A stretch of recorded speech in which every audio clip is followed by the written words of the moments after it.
We are live over here on Game Changer World. Co-host Joe, how you doing tonight, sir? I'm doing good. It's another new week here in wrestling, and great weekend of wrestling this past weekend, and feeling good. I'm feeling energized. I'm ready to go. Well, I'm just sitting here just putting up a bunch of messages real quick from everyone. Welcome to you all. I love seeing this. Yeah, hope everyone's doing well tonight. Who else do we have here? Working hard or hardly working? I think that's for Clown out there. Yeah, there's just a lot of people coming in. I'm not going to go through everyone, but yeah, welcome. I see Reed in here, Paco. Yeah, we're good to go. So let me get this out of the way and we'll talk about some good stuff here, Joe. I want to tell everybody, please like, subscribe, and hit the notification bell. We read and appreciate all comments. Super chats are available if you want to donate through YouTube. And a sincere thanks to SJ Good Vibes, SSJ, ZSJ, Mao. I'm so sorry, Mao. I love Mao. And Skelter971 for donating last week. It does mean a lot to us. So about that YouTube thing, I was just going to let everyone know here. Let me get this up real quick. Boom, in that upper corner here, I have this QR code. That's for PayPal. That's to hit up me, John Wolfe. What happens is that YouTube takes a chunk of money out. So if you want to get everything that you've actually donated to someone to them, this is the way to do it. Also, whoever does donate, let's just say over $10, get me your address, like DM me on Twitter, and I'd like to get a Game Changer World, like a bracelet out to you guys. Go from there. So yeah. The second thing I wanted to mention here that I thought was kind of cool. 2 days ago was my podcast birthday. I've been covering GCW for 4 years, man. Isn't that awesome? That's an eternity in wrestling, man. Yeah, right. That's a couple cycles too, man. That's a couple fan cycles. I actually found out hours before this show and then threw something out there online. So yeah, happy birthday to me, guys. If anybody does want to actually send anything out, I guess tonight would be a great night to do it. Just to celebrate a lot of hard work. Like I said, about 15 to 18 hours a week, every week for 4 years. So I put a rough estimate at about 320 shows reviewed. When it comes to actual podcast episodes, this one tonight for me personally is number 198. So I'm closing in on 200 on August 4th. Yeah, man, it's like an eternity. Really. You got to really love it. I tell everybody that, like, you better be real, because people are going to see through that shit. Yeah. I don't have a better way to put it, but if you're authentic, people can see it. And if you're just full of shit, people are going to smell that real quick too, No, yeah, definitely, especially with these fans. Well, I wanted to do this real quick, though. I talk back and forth with B, about every day, every other day, and he wanted to say something here. Let me make sure I have it in front of me. He says that he wants to thank everyone for their continued support of the podcast, and thank you for everything that has been done. Oh, thank you, John, for everything that's been done since day one as a co-host and as a friend. I love that. Thank you, B. That was a nice little message out there. So, wow. All right. So, yeah, B started the GCW Plant podcast, and none of it would have gotten off the ground without our wives and kids. Year and a half later, we were picked up by Cassidy Haynes and Body Slam. Cass is awesome. And we actually never would have left without GCW picking us up. And then a year and a couple months later, we're picked up by GCW, and we've just been trucking along since then. So, yeah, it's a lot, man. I'm just like thinking about it for a second here. I'm like, damn. Yeah, I think I counted almost 320 matches. So you figure an average of 8-9 matches a show. And I think we have about 500 to maybe 350 wrestlers a year. So that's a lot of names to remember, Yeah, it's a lot. It's a lot. Right? So, like I said, 4 years in wrestling is an eternity, right? You see, like, for example, WWE, you see guys let go and come back in that 4 years, right? Like, so 4 years, one promotion is a long time. I hope it's seen over time, but it is a lot of dedication. And at the indie level, man, there's not a lot of, you know what I mean? It's all love. It's all love, and it's all donated time for sure. Joe, you know that. It's if anything ever comes our way, we're like, oh my gosh, thank you so much. Cause yeah. No, I feel you there. Definitely feel you. Let's get this last part out of the way and you and I can talk, man. Thank you so much for choosing to spend your time with us. Sit down and relax. You are amongst friends. We're going deep into the night. We do have a lot to cover. GCW is in Dallas, Texas on Saturday, Broken Arrow, Oklahoma on Sunday, 16 matches, 3 title defenses, and I think we have a couple debuts put in there. So last little bit of news. Happy belated birthday, Gringo Loco. It was yesterday. So happy birthday to him. I love putting it. That's my dude, man. I don't know how much you know. We both love collecting little tiny houses and shit. I think I may have mentioned it to you before. No.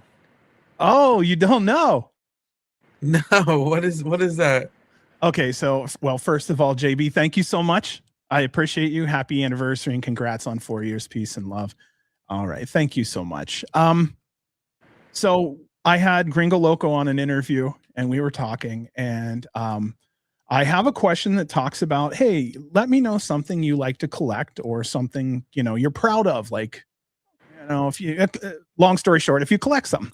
So he says, listen, this is going to be weird and nobody's maybe's going to get it, but, and he moved his camera and he put, I collect little tiny villages and houses. And I'm like, oh my God, so do I. And that kicked off a whole thing. And for the last 2-3 years, we send each other pictures with like purchases and stuff when we make like we get new houses and everything. And like, yeah, man. And like when our Halloween setup goes up, I'm going to get a video. I'll send him a video. It's cool as hell. And he's definitely, he's deeper into it than I am, man. He's got his house just covered in houses. It is so cool. So yeah, that was one of those things. And it's hard for anybody to be into that hobby and find another person that's around our age. And here it was. So yeah. So I think we should probably just get into the life of a boss and get rolling from there. You sound good with that? Sounds good. Sounds good. That blew my mind what you just said, but sounds good. Right. Yeah, dude. We're like 2 old ladies. It's hilarious. My wife makes fun of us for it because it's like I'll get a picture and it's like, look what I just got. And I'm like, oh my God, look at that. And yeah, he's like, oh, there's a sale over here. And I'm like, oh, I didn't know. And I'm checking it out online. Dude, it's like 2 old ladies coupon shopping and shit. It's great. I'm old. That's crazy, man. That's I mean, we all have weird collections, right? So listen. Wait. Then what's your weird collection? He's trying to figure out how to cover it up. So it's not weird, but it's becoming almost like an obsession at this point. See, people collect cards, right? But I'm specific with mine. Mine is Bray Wyatt. Okay. So I have probably about 150 Bray Wyatt cards. No kidding. Yeah. So you really know your shit on like WWE trading cards and stuff then. Yeah, but like I said, specific is Bray. It's like Bray and did you see this comments? I'm seeing it all right now. I just didn't know if I wanted to pull it up or not. I didn't. Joe, is that what you can't be collecting that?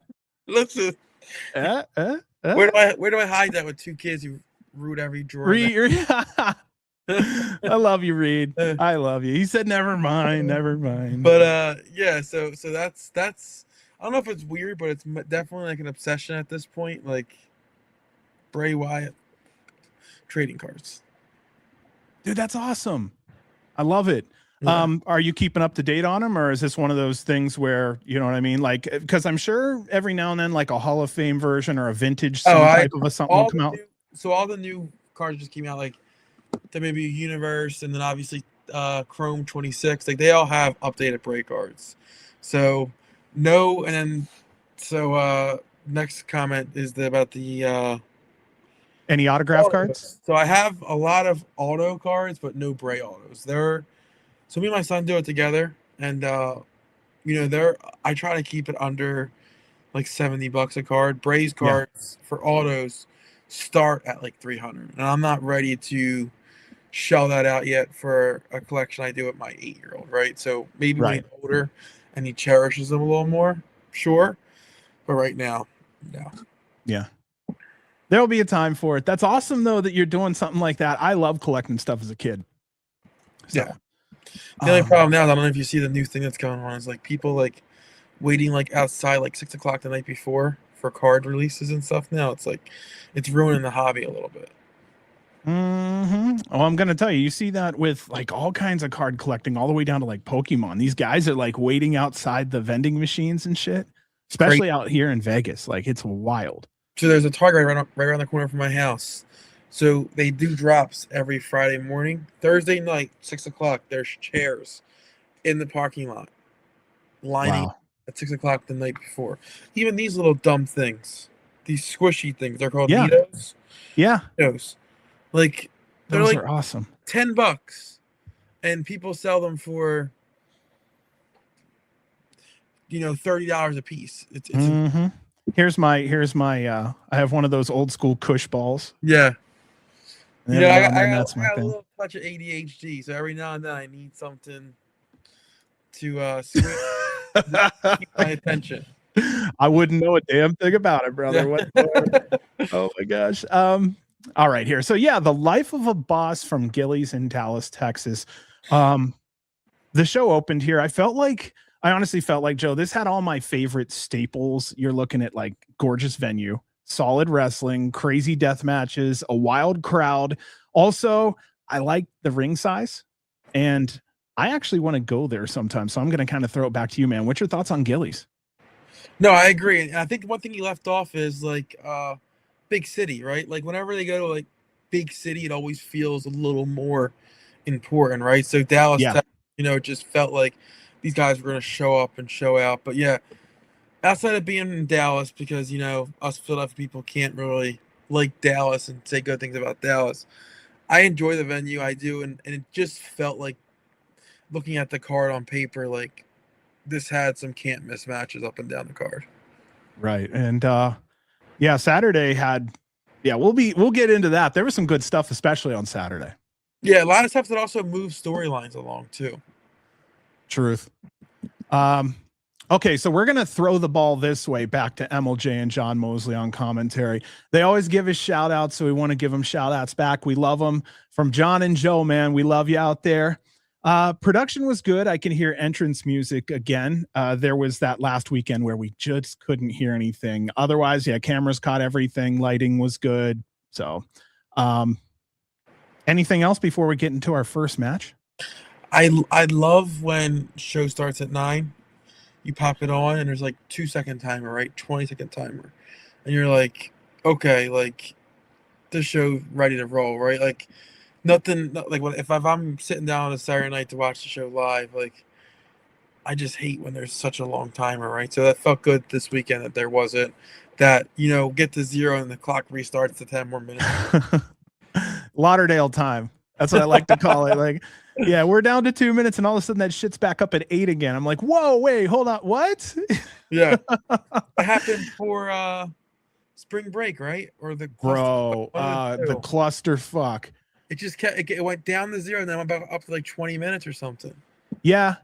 Yeah, you could actually hear the crowd when the time flipped over, and you could hear the crowd, the information kind of got through the crowd to look at the TV, and then you hear, just people kind of like, damn, I thought it was about time. But the way everything was going, I think they were also hoping to get the clusterfuck like filled up fan-wise to make it look better. And I mean, in the long run, it was worth it. In the short run, it was a pain in the ass for fans and everybody trying to watch at home, that's for sure. I think I end up staying up for it. I try to, and then somewhere around like 2 or 3 fell asleep. Bro, I was on no sleep that weekend. I remember talking to you. I was dead on my feet till the next week, just trying to catch up on sleep, man. Mania weekend, collective weekend, whatever you want to call it, it does that to you, right? So yeah.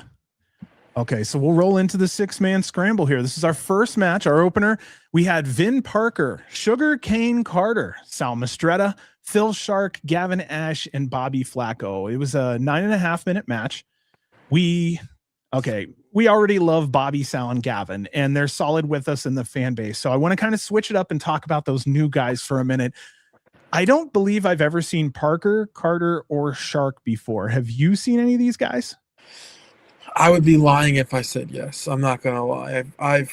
I've never seen it, but the Shark really piqued my interest, right? Like, I don't know, back in the day, like TNA and stuff, like huge Shark Boy kid, right? Like growing up, or so it was interesting to see, but definitely not a character I was expecting to see in GCW, if I'm being honest. uh, Shark was funny. I immediately was like, that's a clusterfuck person right off the bat. The fact that he lost his mask and continued biting people, like, I'm pretty sure he's self-aware of the comedy that he's bringing to the ring, and I think especially for kids, it was awesome. It was fun to watch, man. There's a spot for everyone in wrestling, right? Like, yeah, if you put in the effort, even if it is comedy, there's a spot for everyone, right? Look at Danhausen. He made it all the way to the WWE with it, right? Like, he can obviously wrestle too, but that's more comedy, and he made it all the way there. So there's a spot for everyone. Bro, when AEW had Danhausen and then GCW had Danhausen, the whole time I was screaming, get him on promos. Don't you dare let him touch the ring. Put him in a dark room with some candles and turn the camera on. Just let him roll. And funny thing, they're just kind of giving him a touch of free reign at WWE, man, and he's just flying. But to be fair, he did have some pretty good matches in GCW. I believe it was him versus Mason in AC. That was a pretty good match. Like, yeah. I was shocked with the quality of the match. He wasn't quite known for his wrestling, so yeah, when something pops off, you're like, hell yeah, it's good to see, you know? Yeah. Now, Vin Parker, I wrote good body, believable heel. I mean, like natural heel. And I mean, looking at the package, he has a future higher up in wrestling. I don't always write that, but I felt like I saw that here. Unless he has some form of an attitude problem or something that's not seen outside, seen outside of the ring, I don't see why this guy moves further up in time between the body, the attitude. I mean, he got heat really well. And yeah, nothing but good things on him. How do you feel about him, man? Yeah, I mean, good looking dude, got the size and stuff. It's just, especially in the independent scene where, there's all shapes and sizes of athletes, right? It's easy to just pick that as the heel and run with it, right? Like, it's kind of you see that with Richard Holiday, for example. Good looking guy, got the body. It just comes off as heelish before they even open their mouth or do anything, right? Yeah. Like I hate to use this word, but like I think the kids call like F boy now, right? Like that's what it came off a little bit, right? So I agree with you though. I do see a future. The biggest thing in this, that, like you said, ego and not getting too full of yourself, and not maybe you make it up the ranks a little bit and you try to take your foot off the gas a little bit. That's stuff that can derail you. Yeah. And that's coming from you, who has dealt with hiring wrestlers for different jobs and things. So, I mean, you've seen many invisible outside influence type things come in where wrestlers just never make it on time, or they never contact you back in a good time, or so. The biggest thing that drives me insane is like sure, wrestlers have a set rate, right? Like, okay, this is what we're showing you, paying you to show, right? But at the same time, like, a lot of these wrestlers make most of their money off of merch, off of selling autographs and pictures, like during the show, right?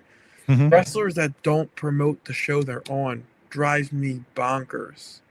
That's their money too. Like, just send a share, just, hey, I'm at this show this date. Like, it goes a long way that people know, you know what I mean? Like, obviously it's on the promoters to promote the show, but hit a share once in a while. Hey, and no shit, I mean, just being honest, you're coming from a promoter level, I'm coming from a fan level. You can look at a lot of wrestlers, and after a little bit of time, you can see what's holding them back. Sometimes it's lack of promotion. Yeah.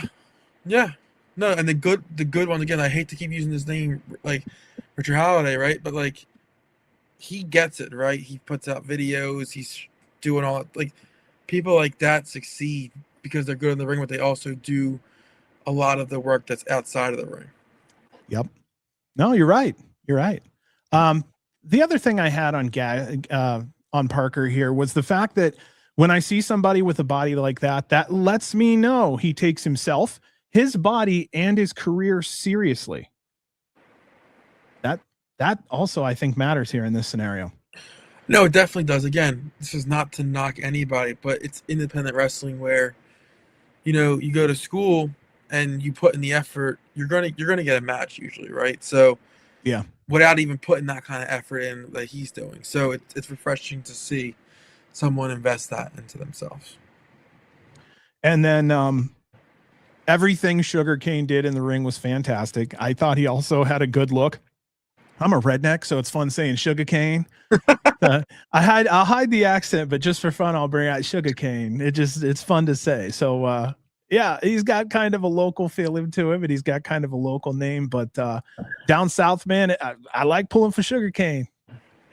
There was a lot of people this week where I was not like super familiar with, but now I want to go back and like, you know, check them out, and quite a few people in this match, you know, like Phil Shark. I want to see more of what he's all about, right? Like, I don't know. It's just, you know, I'm glad that GCW and Brett does this where they give the local guys a chance to kind of shine, and like, you know, if they're good, we're gonna have them back. If not, well, here's your chance, right? So I'm really glad to see that.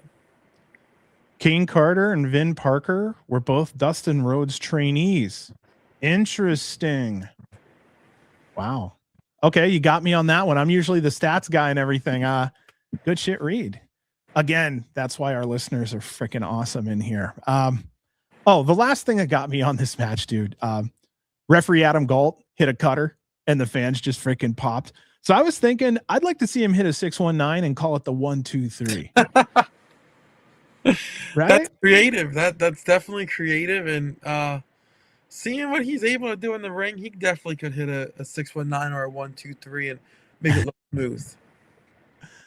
I think this is the best part of this match. Our winner celebrating his first win at GCW at exactly 10 matches in his home state of Texas, Gavin Ash. So from Game Changer World over to you, brother. Congratulations. Yeah. Listen, this is what we talk about constantly, right? Like, you put in the work, you show up, you know, you get rewarded here, right? Like, the name we use a lot is Junie Underwood, right? Yep. Comes, does all these scrambles, gets rewarded with a singles match, and then, you know, now you're seeing him more and more in bigger spots, right? Like, here you go again. It's almost like the Scramble is like the NXT of GCW, right? And like, once you prove yourself there, you slowly work your way out of there. Man, yeah, and I'm with you too, man. It was fun seeing some new faces, and it was really enjoyable to see what made each of them popular in their own way. It's like new flavors, man. I hate to keep agreeing with Reed because he's having a butt plug collection, but I agree here. Sal's growing on me in the ring. Really personality good. It's part personality too. He's got a little bit of a rage to him, like Ultimate Warrior kind of rage. Yeah, and I got to see that more, especially at the 4th of July show, and he definitely got something there. So shout out to him. Hell yeah, man. All right, so yeah, that was the end of match 1. After that, we broke into a little video that came up, and Viper's was walking towards the venue and was attacked from behind by a masked man. Honestly, it looked like Napier to me. Do you think that's where it was going, or do you feel it was maybe someone else? I don't know. So I was watching my wife, and when I first said, I said Napier, and she was like, "He looks a little bit too big for Napier, like not height wise, but like a little bit bigger than Napier." But I don't know. Could you imagine Vandals listening to this right now and laughing their asses off? They're like, "Oh my god, they called Napier." Yeah. He's like, but that did work. Like, yeah, you call me big? But I mean, that did work into the rest of the evening. It kind of blew Viper's out, and we'll talk about the appearance later in the night once we get there. Yeah. On to match 2, the GCW World Championship at the number 2 position on the card. This is head scratching. Before we get into this match, yeah, because typically we're like, okay, maybe we know the death match is ending the show, right? Mm-hmm. And we know there's some other like hardcore stuff like that throughout the show, and maybe the wrestlers that Atticus is fighting isn't always death match or hardcore friendly. Yeah. But we know that's not the case here, right? Like, Yeah, that's she's clearly deathmatch for sure. that's clearly not the case here. And you could always be like, well, maybe Atticus had to go somewhere or do another shit, but he was at the main event, right? Like, the placement here, and Reed said, He may have to have gotten home or may have had to get quickly leave the place. well, no, because he's the main event. Well, oh geez, John. Yeah, you're right, Joe. Okay. He was in the main event. Reed said, what if it was her? Let me check her cage match real fast. Yeah, that could be it too. Maybe Emersyn had to leave to go somewhere. That's possible. Maybe just to catch the flight home. You know what I mean? Yeah, so there was not another match. Okay. After that.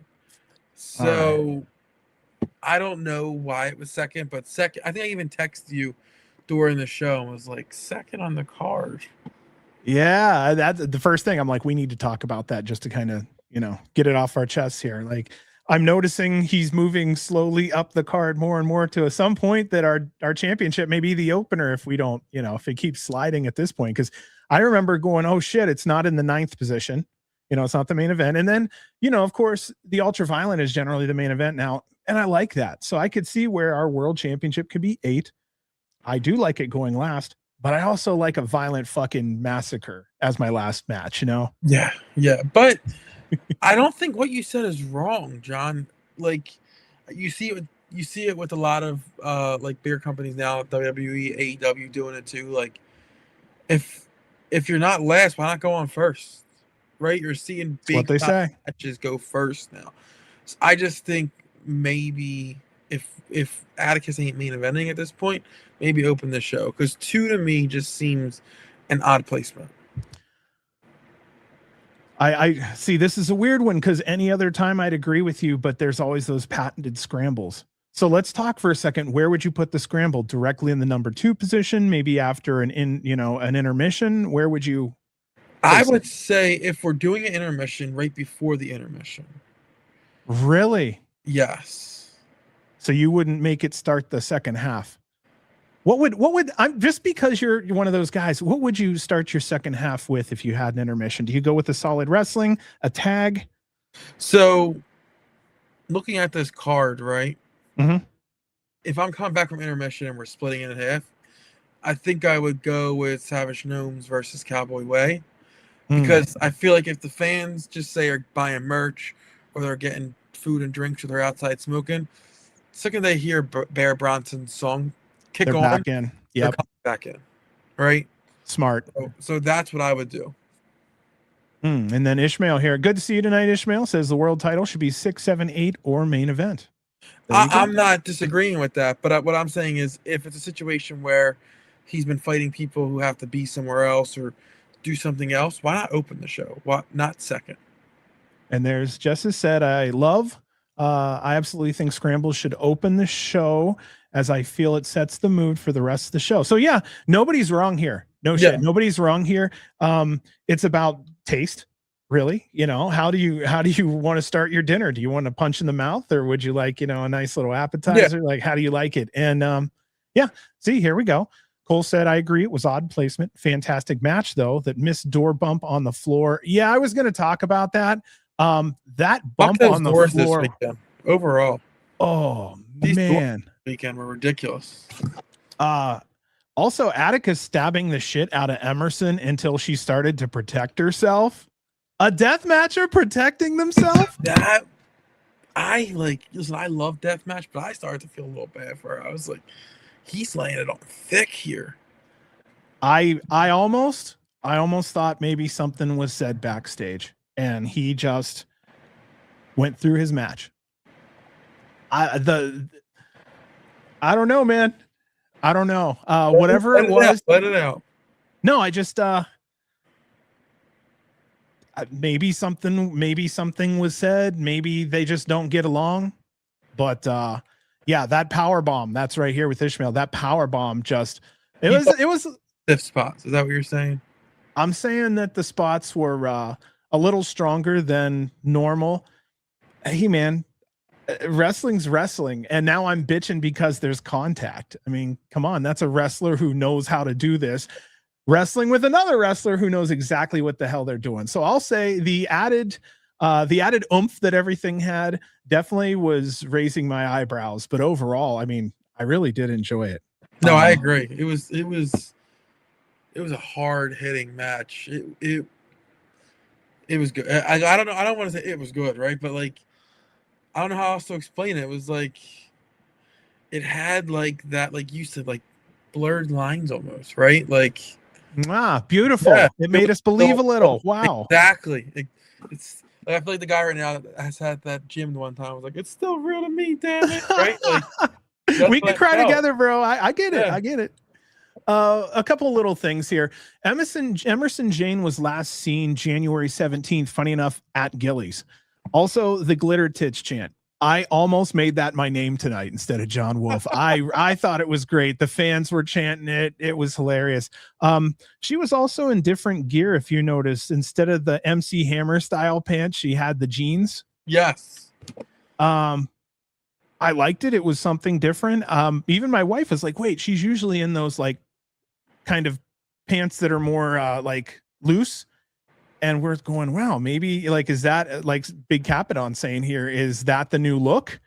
Or, you know, did maybe something not come and she made the most of it? But I'll be honest with you, either way, I like the new look. It looked good, man. Yeah.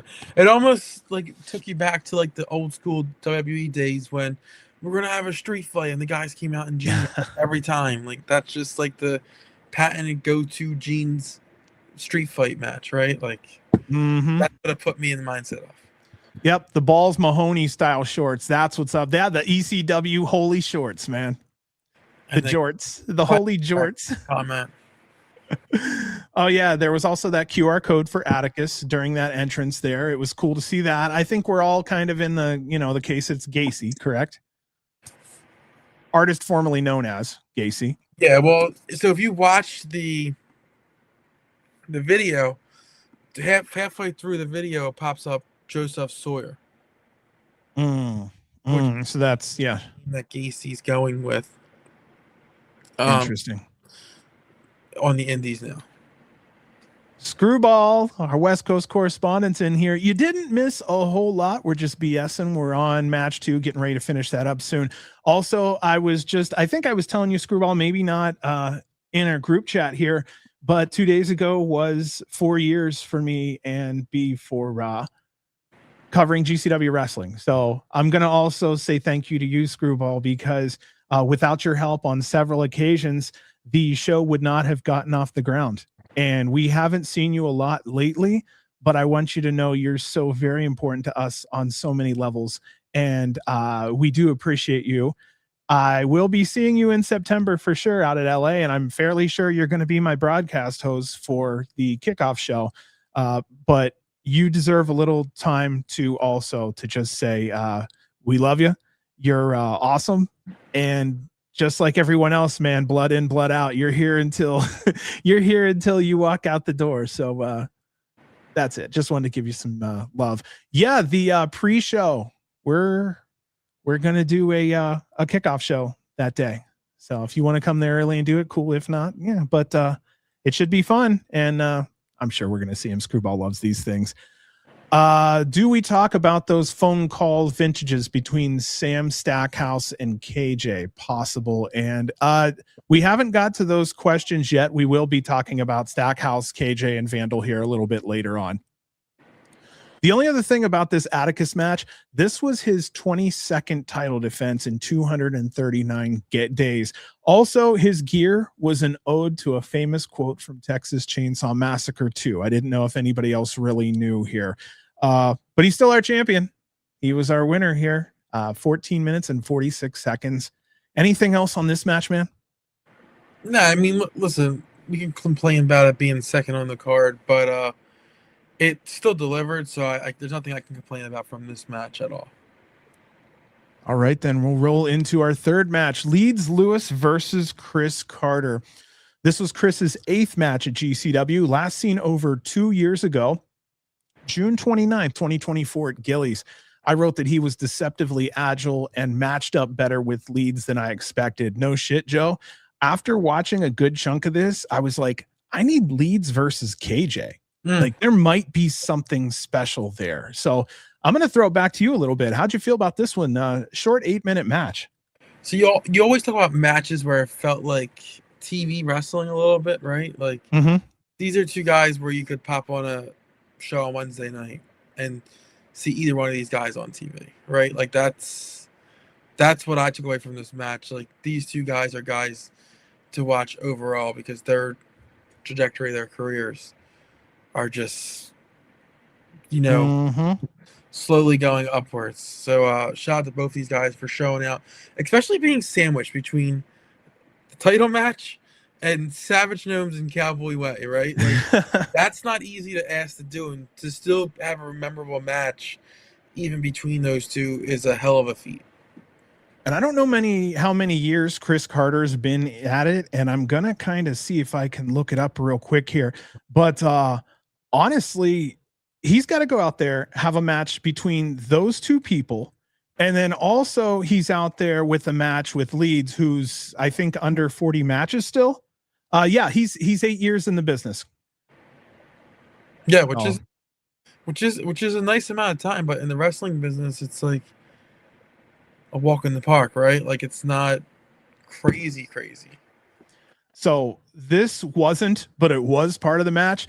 My last thing is Alec Price on commentary was so damn fun. Yes. No, I love that they're doing this more with the wrestlers kind of just jumping on the mic and doing commentary. It's so fun to see, and it also lets you see their true personality, right? Like it lets them come through without really trying, right? Like it's just them bullshit on the mic, and I love to hear that. I feel like that's how wrestlers can connect more with the fans. And, I mean, we don't get to hear Alec Price talk too much outside of his promos, which I think all professional wrestlers should be pulling. But when he gets on the mic, you get to hear like, that's your boy on the couch talking to you about wrestling. Yeah. He's like, look at that over there. Oh, I busted his head open. What a Bustah. Like, I'm like, okay, this sounds like your boy just eating pizza and talking wrestling with you. Yeah. No, I definitely agree. It takes me back to when they had Snoop doing one of the boxing matches, right? And like that's the most talked about thing of the entire event, right? Like that's what this felt like. Wrestlers enjoy wrestling also, and I feel like Alec feels more like one of us when he's on the microphone, pretty much giving out the same emotions and feelings that we have at home watching it.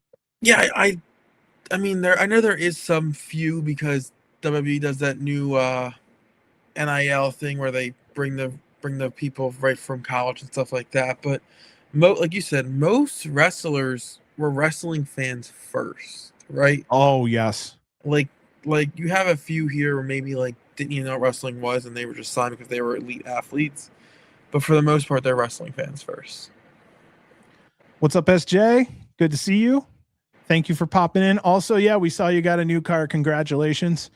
That is awesome. What were you just talking about for a second there, Joe? I'm so sorry because I was going to branch off of that for a second. The wrestlers being fans first. Yeah. So that's something that maybe should be talked about a little bit more, but think about how much of a fan you have to be to break your body to do this. Yeah. How much of a fan do you have to be to lose money at a bigger job, to lose sleep, to go on the road, break down, eat terribly, sleep terribly, never feel a day without pain again? You have to love it for what it really is. And no, I agree. I definitely agree. I mean, look at the hours these guys put in the car, right? Like, up and down. A lot of these guys get flown in like for the initial show, but then it's probably jumping in a car with you and 3 other guys and going to the next show that next day. Oh yeah. It's wild, man. And yeah, Clown just said it here. When wrestlers do commentary, it helps to get their understanding on how they approach the psychology in wrestling and what they enjoy. And Joe, between you and I, that actually is kind of fresh. It's nice to hear a wrestler's perspective on things, because sometimes they're looking for things we aren't. And it makes me start looking for those things. Cause like if the professional's looking for it, maybe I need to pay attention to it a little more, you know? No, I definitely understand what you're saying there. So real quick story. So I was at a Battleground show, I think it was what it was called, at the 2300 Arena, and I was at the show with Christian Ross, and we're sitting there watching a match, and he's like calling the spots before they happen and stuff, and I'm like, how do you know that? He's like, I love, like you said, like the psychology and stuff behind the match, and like you can just tell how they're setting up the match. So it was really cool to hear that from a wrestler's perspective. So the one thing that I love to tear apart, but I never talk about it on air with anyone, handwork, how they grab each other, how they work with each other, the communication, the shoulder, the hands, of this or that, grabbing of the wrist. The handwork is what I like to watch more than anything. The handwork lets me know if it's two people who aren't familiar with each other. The handwork lets me know about who's the newer guy out there, things like that. But I can't talk about that as a fan to other fans, because it's kind of boring to try to dissect. Well, you know, he was doing this instead of this, and normally it's like this, and you know, so yeah. Get it. So let's move on to match 4. We're finally getting here. Savage Gnomes versus Cowboy Way. 16 minutes, 26 seconds. I don't know if you noticed, man, Shire has a beard and it looks good. I kind of hope he keeps it. I honestly didn't even pick up on that. It's just so I was just so amped because you knew what type of match you were getting. Right. Yeah. So I didn't even notice that. I'm being honest. Yeah, man. I was looking. I'm like, something's different. I'm trying to figure it out. I'm like, oh, he got a beard. It looks good. And then I saw other people online mention it too. They're like, man, his beard looks good. And I'm like, you know what? I got to do the dude thing. I actually sent a little like thing on one of his posts, and I'm like, dude, keep the beard. It looks good.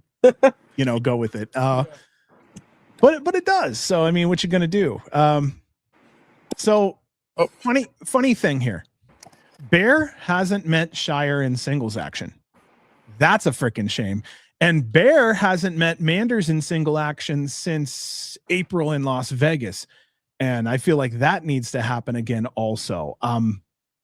I feel like we haven't seen quite a few big guy matchups yet. And I'm waiting for when Brett's going to pull the trigger, because I mean, either of the guys from Cowboy Way versus Bear is just going to be a fucking badass match.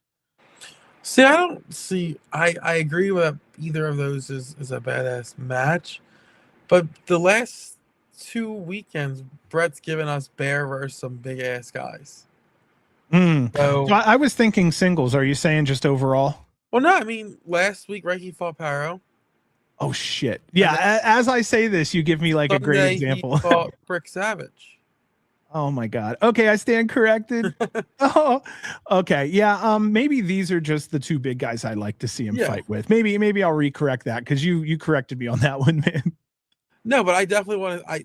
It works, right? Like Bear's style works perfectly with bigger guys, right? So I'm all for seeing it more. All right, here. Let me look at my next thing.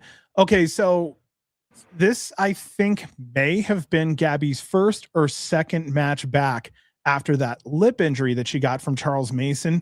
And let me move on to something else with her. She's universally loved. Men, women, kids. There's money to be made in her kind of merch sales, obviously. Now, is that someone you'd want at your show because she draws so much attention in that way? Or do you feel she would draw money away from the company merch?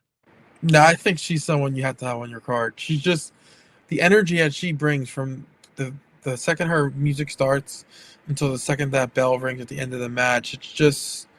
It's unmatched. It's like, and then even after the match, right? Like, for example, the GCW 2300 show, right? Like, she fought Tony Deppen, and then Bear fought main event, and even the main event, she's out there with the fans. cheering on, starting chants. Like, Yep. it's fun energy. Like we said, wrestlers are fans first, and you can just that just oozes through her when she's out there, regardless of what capacity. And yeah, I'll tell her to her face. I'll tell her if she has such an appeal with so many different demographics of fans that if, I don't know what the situation is, but I hope she has some gear for kids because I could just see it hitting. Also, we were talking about Ultimate Warrior earlier. I just realized, sometimes she does the Yeah, she does it too. And I don't know if people know, but psychologically that makes it look like you're pushing through something. And her character is totally about pushing through and succeeding through, and yeah, that was just a little one of those quiet things I noticed. Sorry, if man. she doesn't have this yet, definitely needs to get it. The hats. She needs to start selling them at her merch table. Oh yeah. Because Oh yeah. half the arena will be rocking it. And if you really want to put a bonus on it, put a light on the tip of those hats. Just one little tip. But between the wrestlers' colorful personalities, the cowboy hats, the gnome hats, and alligators, we had an extremely entertaining and unique hardcore match that no shit would have been a main event, I think, on any other night. So I'm really hoping they kind of run this one back down the road, maybe with a storyline. Yeah, no, I agree with your assessment of could main event most other nights, but again, like we started the show, it's Dallas, it's a bigger show. We have tag team championship titles on the line in a match that felt like it's been building for 2 to 3 months now. Honestly, I feel like this has been announced forever. Mhm. So definitely on maybe a Sunday show in like I hate to use that term B town, right? Because Brett likes to say it's an A town and stuff like that. This easily main events the card. Okay, so let me hit you with something else. Savage Gnomes last challenged Bustah in the Brain on February 28th, so almost 5 months ago. So almost half a year ago, really. Cowboy Way have never challenged Bustah in the Brain for the championship. So why wasn't this a number one contenders match for the GCW Tag Team Championship? That could have been fun. But to kind of ask a question with the question, when was the last time we really had a number one contenders match for the tag titles? Can you see my notes? The next question was, why aren't we having more number one contenders matches for championships overall? It would actually make the challenge, more important. Yeah, no, I agree. Or even if we say we have, like they do in AEW sometimes, eliminators, right? Like, yeah, you fight the champs, you beat them, you get a tag match. Bro, a four-way tag match elimination style for the number one contendership. Like first of all, announcing a number one contendership, Joe, you know this, it's completely free. You don't really have to advertise anything outside of the ordinary. You could just, before they walk to the ring, you go, you know what? You guys are going for the number one contendership tonight. Boom. Yeah. You don't have to buy shirts and print shirts or posters for it. It's pretty much and that would have probably worked here. Again, given the stats I gave you, they haven't seen any, Savage Gnomes hasn't fought him in 5 months, and Cowboy Way has never had a chance to challenge him. So I would, again, though, if this was for the number one contendership, I still would have almost considered putting this on the main event. It was so damn good. I think it goes back to they seem to be sticking to a formula now where the main event is the death match. I like that. I know we were talking about that earlier, but overall, for GCW, it works. And I think, like, again, just thinking like outside of the picture here from like a liability standpoint, right? Like having the death match be the main event, you don't run the risk of putting maybe a non-death match person in a ring where there was shards of glass or there was, a stray thumbtack or something like that, right? Like you don't run that risk. Our winner in this one, Cowboy Way, but the match was so good it didn't matter.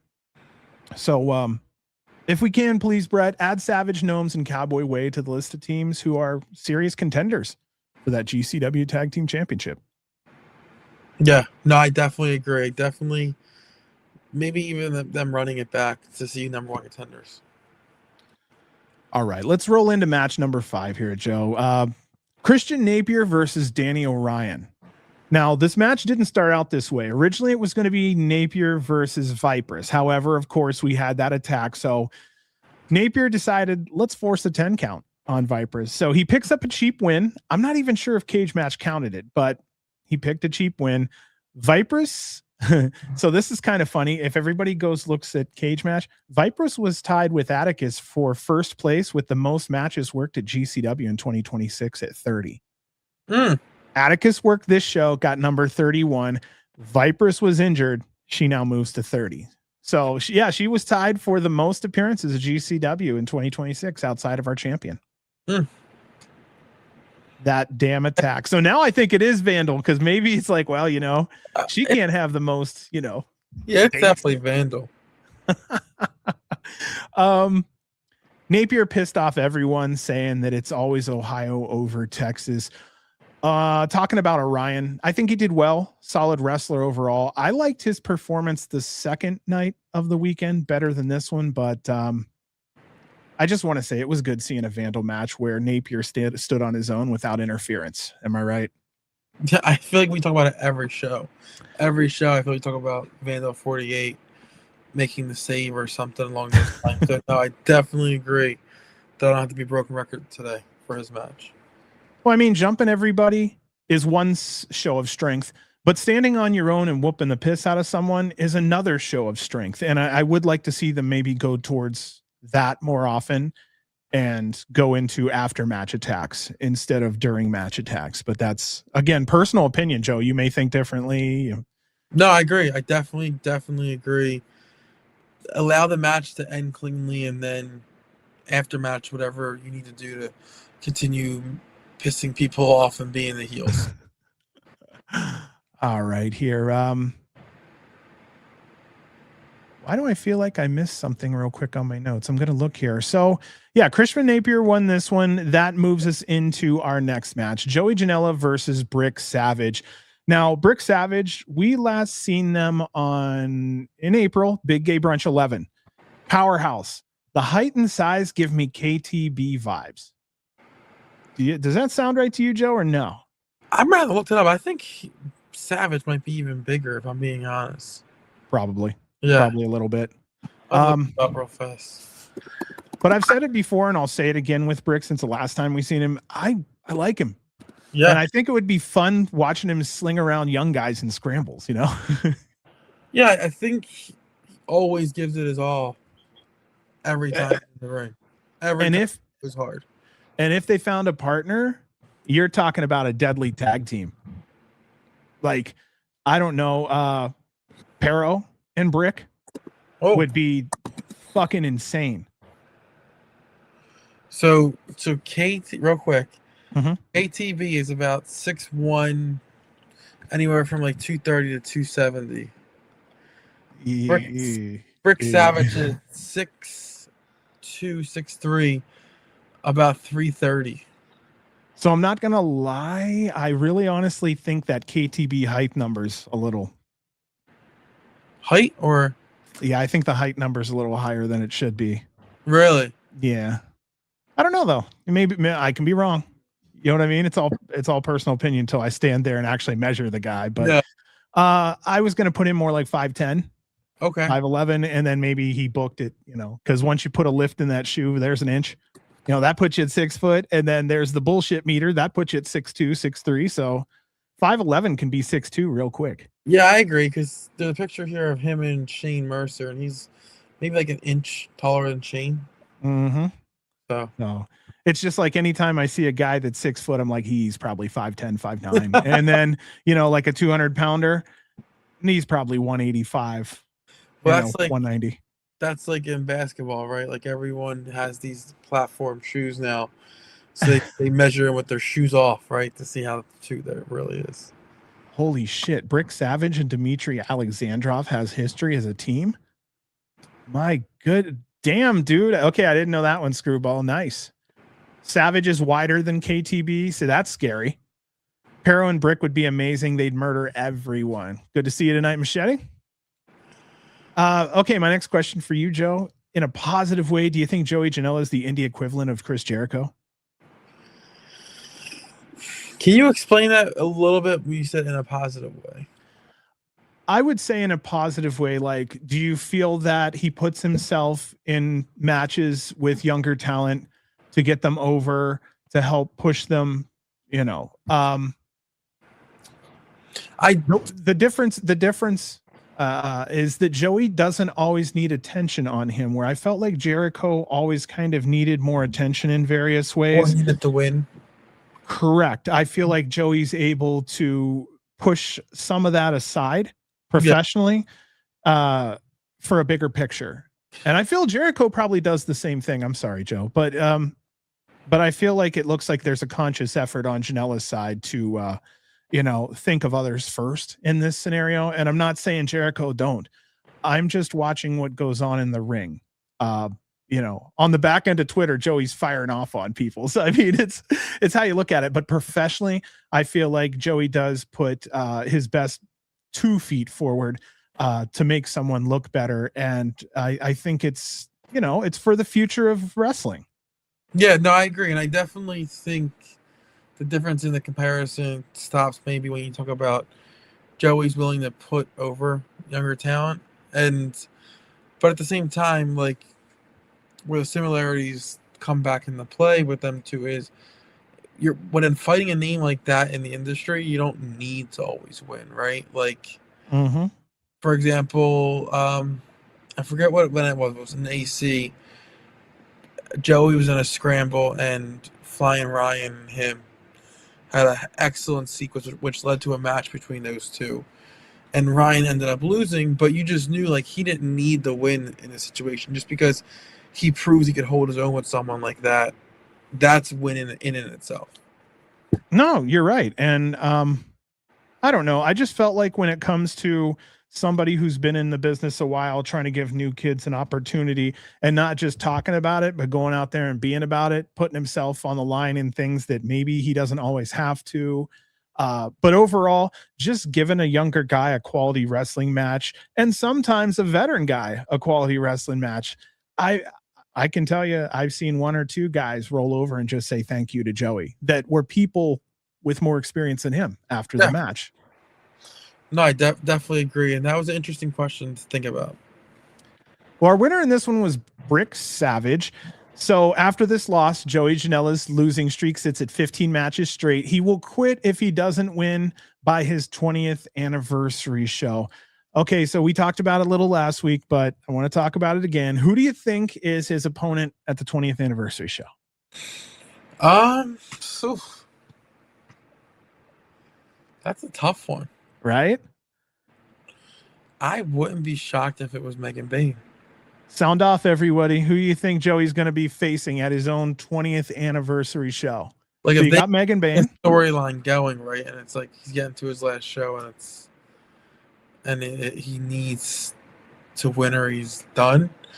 I think it'd be pretty cool. Oh, that's a good option too. Crowbar for the 100th time. Hey, they'll at least put on a good match. They've had time to practice, right? Yeah. If someone maybe like that has history, right? It's his 20th anniversary show. Well, because with all the bullshit and the way it was, I almost considered maybe they were going to bring in Bully Ray. You know? Yeah. But here's the thing. Joey would have probably pulled a damn good match out of him in one way or not. No, Joey would have pulled the best match possible out of Bubba that he's capable of. I love Speed Punk's answer. He beats Atticus to become the champ. Holy shit. Leo Rush. Great one. They had a nice little history, a couple of years ago. Yeah. Sheamus, not Sheamus. Holy mackerel. I don't think you guys want to see the size difference between Sheamus and Janela. That's going to be a decent, like, Sheamus is bigger than me by just a little bit, and he's a big boy. I don't think people realize how big Sheamus is because the way he moves, but he's a big, big dude. And you know who else got me? I'm trying to think of his name off the top of my head. Gosh, he used to wear a cowboy hat and do commentary. JBL? JBL. That motherfucker walked by me, and I'm like, oh, I'm big. He's bigger. Yeah. by about an inch or two. And I'm just like, damn, he's got to be like 6'5". Yeah. And they're able to move the way they do. It's crazy. Shoot for the stars. Boom, boom. A rematch with Kenny Omega. I'm down. I just don't know if that venue holds them. Could you imagine? It would have to hold a good amount if it's going to be somebody like Kenny Omega, especially for like a GCW like ticket price. No, I couldn't imagine because Kenny Omega is the current champion. Hey man, if you're gonna be put in the dirt, you might as well put in the dirt by one of the best, you know. I guess. Okay, on to our 7th match. This was for the GCW Tag Team Championship. Bustah and the Brain versus the team of Sam, Stackhouse, and KJ Orso. I'll shoot some stats here. Bustah and the Brain's 104th match together at GCW and their 19th defense of their current run with the GCW Tag Team Championships. Now, Joe, you and I especially, we knew that listeners were paying attention to this match because Sam and KJ appear to basically be the biggest threats to Bustah and the Brain's Tag Team Championships to date. What do you think KJ and Sam's chances were of taking this championship before you saw the match? It was foregone conclusion they were winning the titles. That's what you were thinking? It was out of sight. They're winning. Now, the other thing was it was good seeing more 2-man offense from KG and Sam, especially during a title match. New tricks can't be scouted by opponents. Also, I want to give a big man credit, dude. Sam is losing weight. You can see it. He looks good. And I hope that he keeps doing it because it's starting to show on camera now that he's losing a little bit there. And we want to give him as much love and as much push as possible to keep going, man. It's for his health, Yeah, no, I agree. Shout out to him, and listen, it's at the end of the day, this is just wrestling, and shout out to him and his health, and it's good to see him invest in that. And you're investing in family when you do that. You're getting more time out of it. Yeah. Well.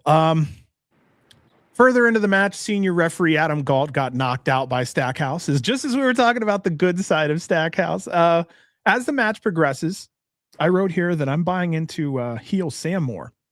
So, Joe, are you starting to slowly forget the happy Sam, or is that Sam still burned in your brain at this point? No, it's definitely slowly disappearing from my brain. I agree with you 100% there. It's just going to be the long game. I think that's what it is. As long as Sam sticks to the long game of this part, I think that's, it'll sink in. I don't know. I just felt it more. I'm like, that's not happy Sam. He's got me, Yeah. No, I feel you there. I definitely agree that in the beginning it was a little bit of a struggle. Yeah. Not a struggle, but I think for the fans, maybe like considering who he was and what his character was, it was hard to see him in that light. But now I don't see that anymore. Bro, it was one hell of a 180. Yeah. KJ was a surprise, but Sam is a real 180. You know what I mean? Just you've lived life knowing guys like this and they're just happy. They're positive. And okay, so this is where Hook surprised KJ.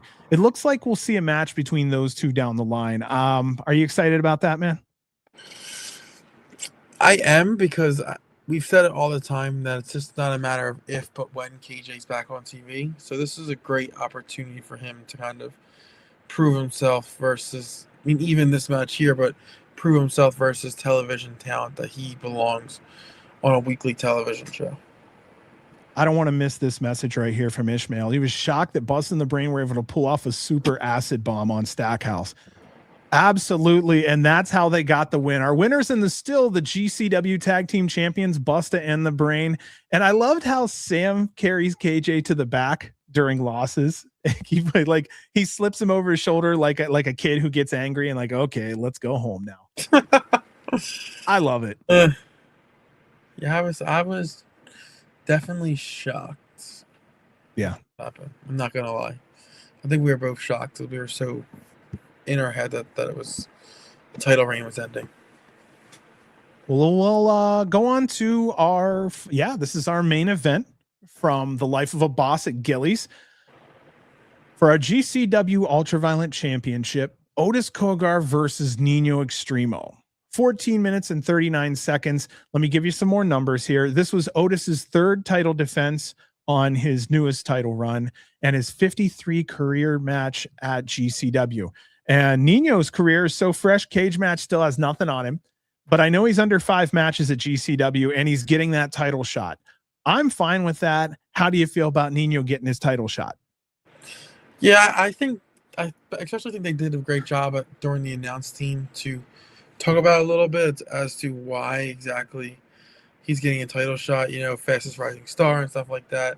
So I'm okay with it. I definitely am okay with it. So I felt like the Sicko match, him and Sicko, let us know that Nino has that much more of an upside that maybe we didn't know before. And I think that the fact that he has that much more in him earned him a shot. Yeah, listen, especially in deathmatch wrestling, like what are you willing to do? And it just shows that he is willing to do so much, and the fans flock to it. And this was his reward for being such a fan pleaser.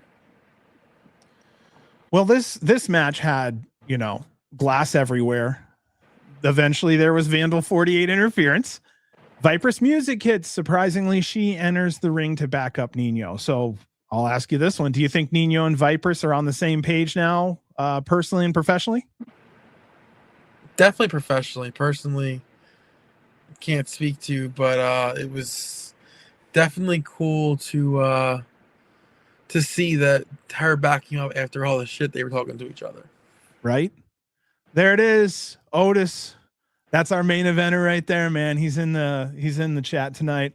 Nice to see you, man. We love you. Obviously, he's listening. We're talking about you here. But let me ask you a question real fast. Yes, sir. Did it almost feel a little bit like Otis was like welcome to the big leagues, right? Like if that's what it felt like a little bit to me, like Otis early in that match put Nino to the ringers, and it felt like almost like initiation a little bit in the beginning. He walked into it like a veteran would, in a way that he's sure about his in-ring ability. And I mean, when you have someone who's confident, he comes off exactly like the way you described it. Yeah. Did he go full bore and give his best? Yeah. Well, guess what? That's his best, and some kids aren't going to be able to do as much sometimes maybe as some of these veterans will. And yeah, I definitely put him in the veteran status here, especially at the deathmatch level. Yeah, no, I agree. Otis, shout out to Otis, because over the past 2 or 3 years, he's put in the work, and it's showing. So shout out to Otis. I'm so happy for his success. All right, here. Yeah, our winner and still GCW UV champion, Otis Cogar. Now, after the match, Vipers gets taped up on the ropes again. Tremont style, basically. Gabby is dropped. Bear Bronson comes out. He's taken out. Vipers was just eating repeated tubes of glass over and over. I do find it interesting that this was used again, but number one, there's always a reason. It could be this is the Vandal thing. I'm not against that. You know what I mean? You're just going to, they should be doing this to a lot of the young kids. Nino needs to be strapped the fuck up and get the Vandal treatment. I see what I mean? Like, it doesn't have to be during. It could be after the match. I could see them just fucking up someone. Yeah, but again, if that person stands on their own next week and so on and so forth, I mean, Vandal's looking like a threat, and the person's getting over for taking all the bullshit. You know what I mean? It's like one hand is, one is feeding the other. I like that a lot.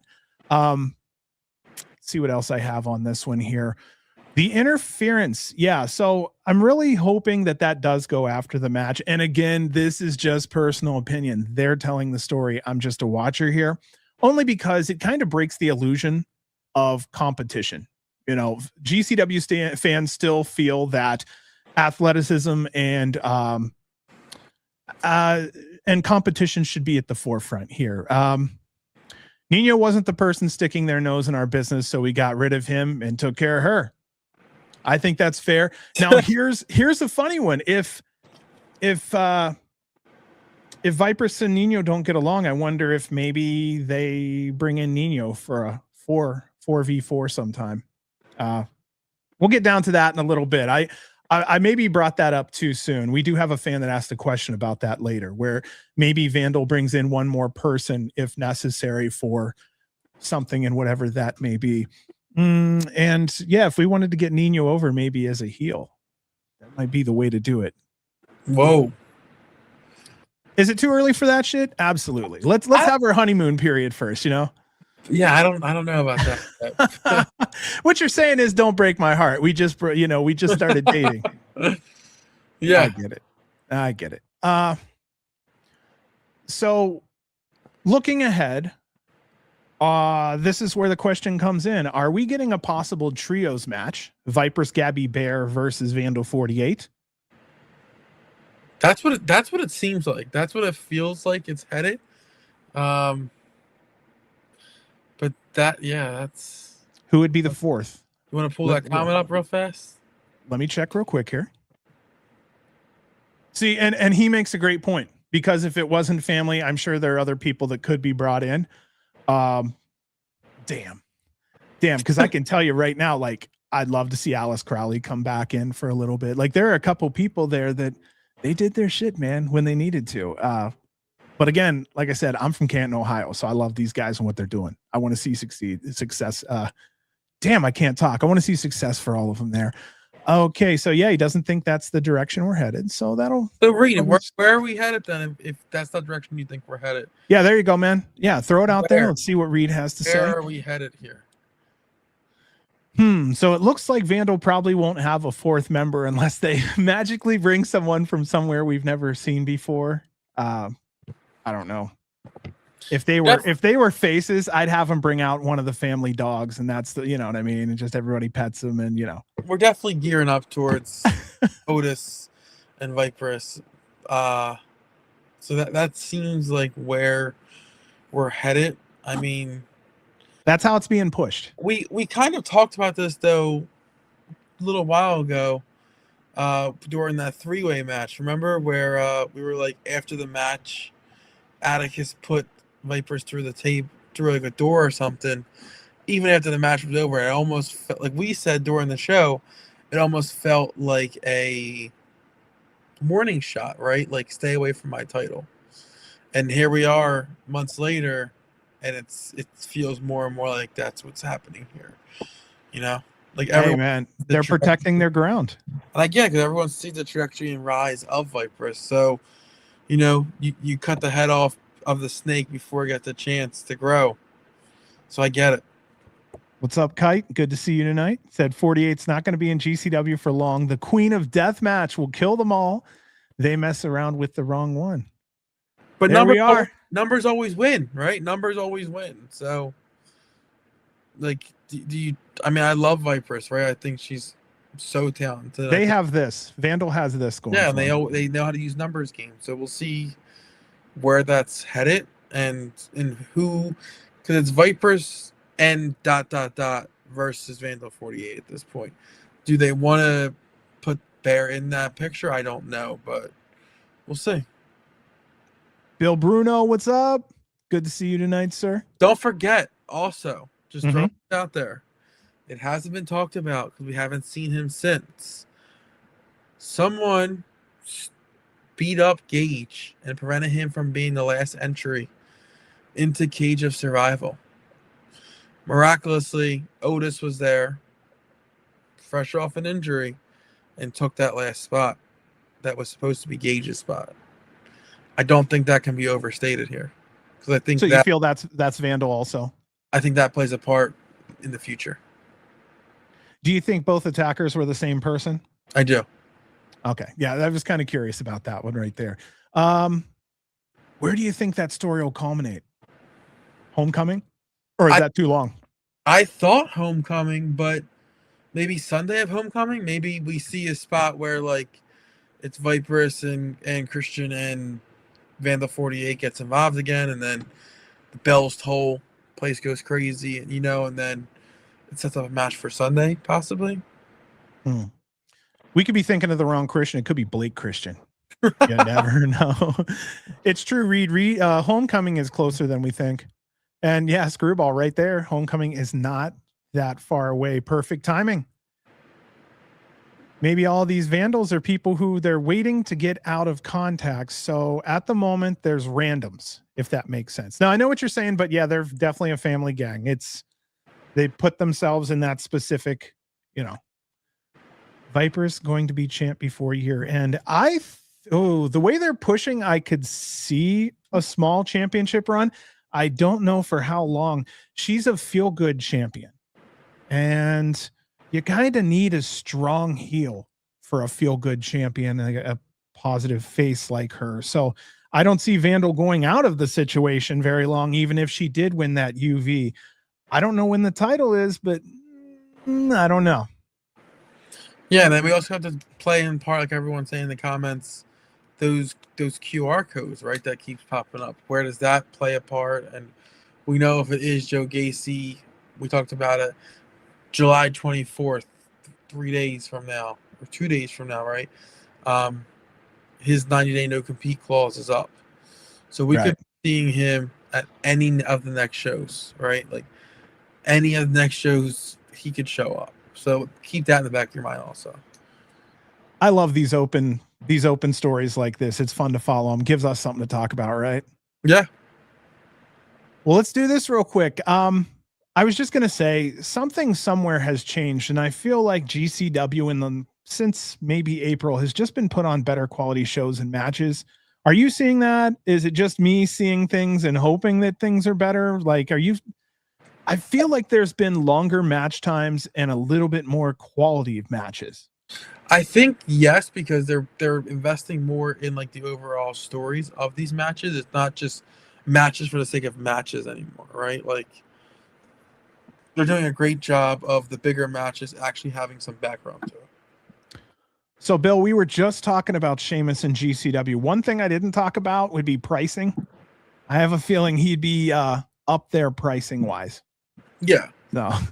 Whoop whoop. We're gonna see a lot of these super shows where like one-off shows. They don't run every week. They maybe run once every 3 to 4 months. You bring them in, you get them to do an autograph session before the show, and then you have them on the show. That's probably the price range he's in right now. Also, I want to explain to our audio listeners that I whooped because we have a couple juggalos in our chat right now, and I've got to give them love. I was dubbed as honorary juggalo a long time ago, so I have to answer. Audio listeners, he's lying to you. He's sitting here right now, with his face fully painted as a juggalo, saying whoop whoop. Don't let him lie to you. Oh man. Right here, Kite High said GCW versus JCW World War III.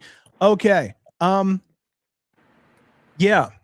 I don't know. Some people feel it may be too early. I think in another year or 6 months, I'm cool with it. Only because I want to see GCW and JCW creatively butt heads a little bit with each other. Brett's going to have to sit down and talk to Russo and vice versa. And boy, would that be interesting. So, let's see here. GCW Dreamwave. I'm down for most companies that are willing to do something, because I think every single company has at least 2 or 3 anchors that keeps them popular and keeps fans coming back. So hell yeah, I want to see GCW versus the best of Dreamwave. I want to see how JCW has changed. Give them 6 months to a year to kind of make even more changes if they have to, and bring those motherfuckers back. I just love to see GCW and Revolver. Yeah. Just because of who runs Revolver. Sammy and stuff like that. It would be really cool to see those people link up again. We had Jesse saying GCW versus Produce, which is pretty much the same thing. GCW, basically it's the same thing. GCW versus Noah, definitely be interesting. So let's see, MLW, AEW, there's some great ones here. One of the ones I wanted to see a long time ago was GCW versus House of Glory. I thought that would have been a great one to see at some point. They have clearly defined talent, but at the same time, I thought the genius is the fact that they have so many that bleed over. which means storyline wise, you could have these talents fucking over on each other, and you would be like, okay, is Charles Mason, like, is he with House of Glory? Is he with GCW, JCW? Like, where does he land?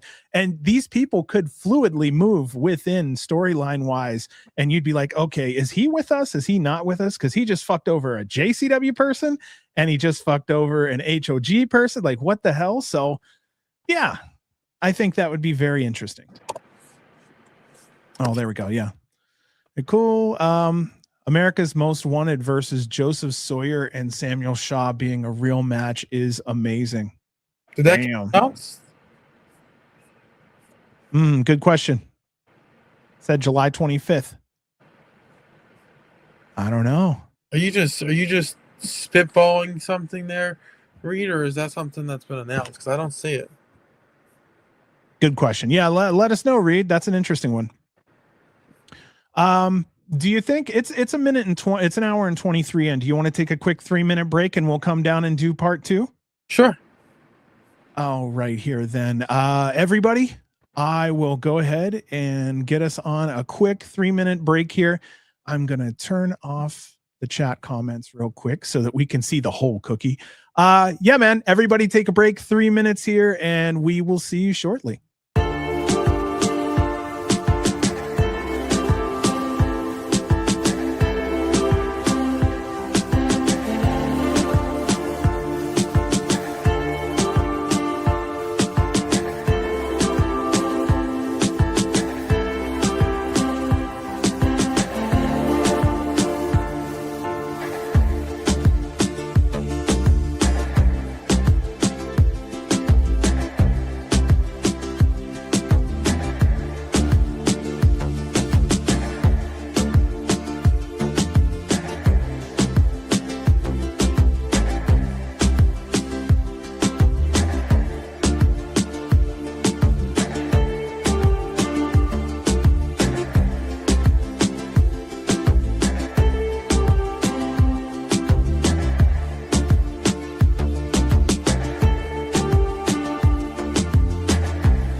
All right, we're back out of here. I was laughing at this one. Clown, by God, that cookie's been broken in half. Someone stop the damn timer.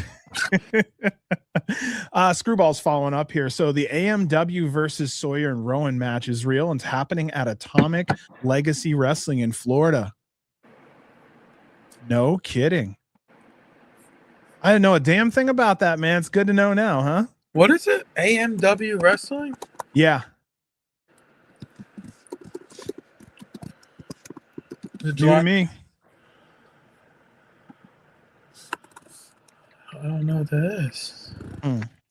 All right. Well, I'll move us on here just so we don't have to hold us up here. Our next show we're going to review will be the Tussle in Tulsa from the Property Event Center in Broken Arrow, Oklahoma. I wrote here a good sized crowd. I love their energy. I believe Mose and Emma were on commentary for this show also. Production looked good, caught the building well. And I kind of want to tell you this dream I want to have come to fruition here, Joe. I'm going to try this in LA if I'm lucky, but I want to, like, if money were no object, I thought it would be cool to travel with GCW and fully document every building. Video document every building. Start from the parking lot, look around the place, show the whole building, walk into the building so people know what the feeling is when they walk into the place. You know, look around the insides, the outsides, like map it. Because something tells me 20, 30 years from now, quite a few of these buildings ain't going to be around anymore. And I feel like I might be documenting history. Yeah. No, I definitely feel that real fast. So I Yes, sir. did find the match. So America's Most Wanted, James Storm and Wildcat Chris Harris versus Joseph Sawyer and Samuel Shea, which is two pieces of the Wyatt Six. Wow. Yeah, so that's what everyone was talking about. It's July 25th, this Saturday. Well, there you go, guys. I think that sounds like it's worth checking out. Maybe on IWTV, or is that something over here on Triller? Triller. Already pay for that shit. I guess I'm good to go, huh? Yeah. So that's a big match for them. So let's roll into this scramble. We have Danny Orion, Sal Mastretta, Gypsy Mac, Sugarcane Carter, Gavin Ash, and KJ Valentine. 10.5 minutes long here. Great opener. Welcome back, Gypsy Mac. Last seen April 3rd in Las Vegas. She tears it up all over the Southwest. Danny Orion, impressive. I have a feeling that him and KJ Valentine have probably worked together. Sugarcane looks good in ring. The nickname's very Southern. Our regulars, Sal and Gavin, killed it as always. Sal has won a JCW Scramble, but he's never won a GCW Scramble. So maybe your boy Sal may pull it out here sometime soon.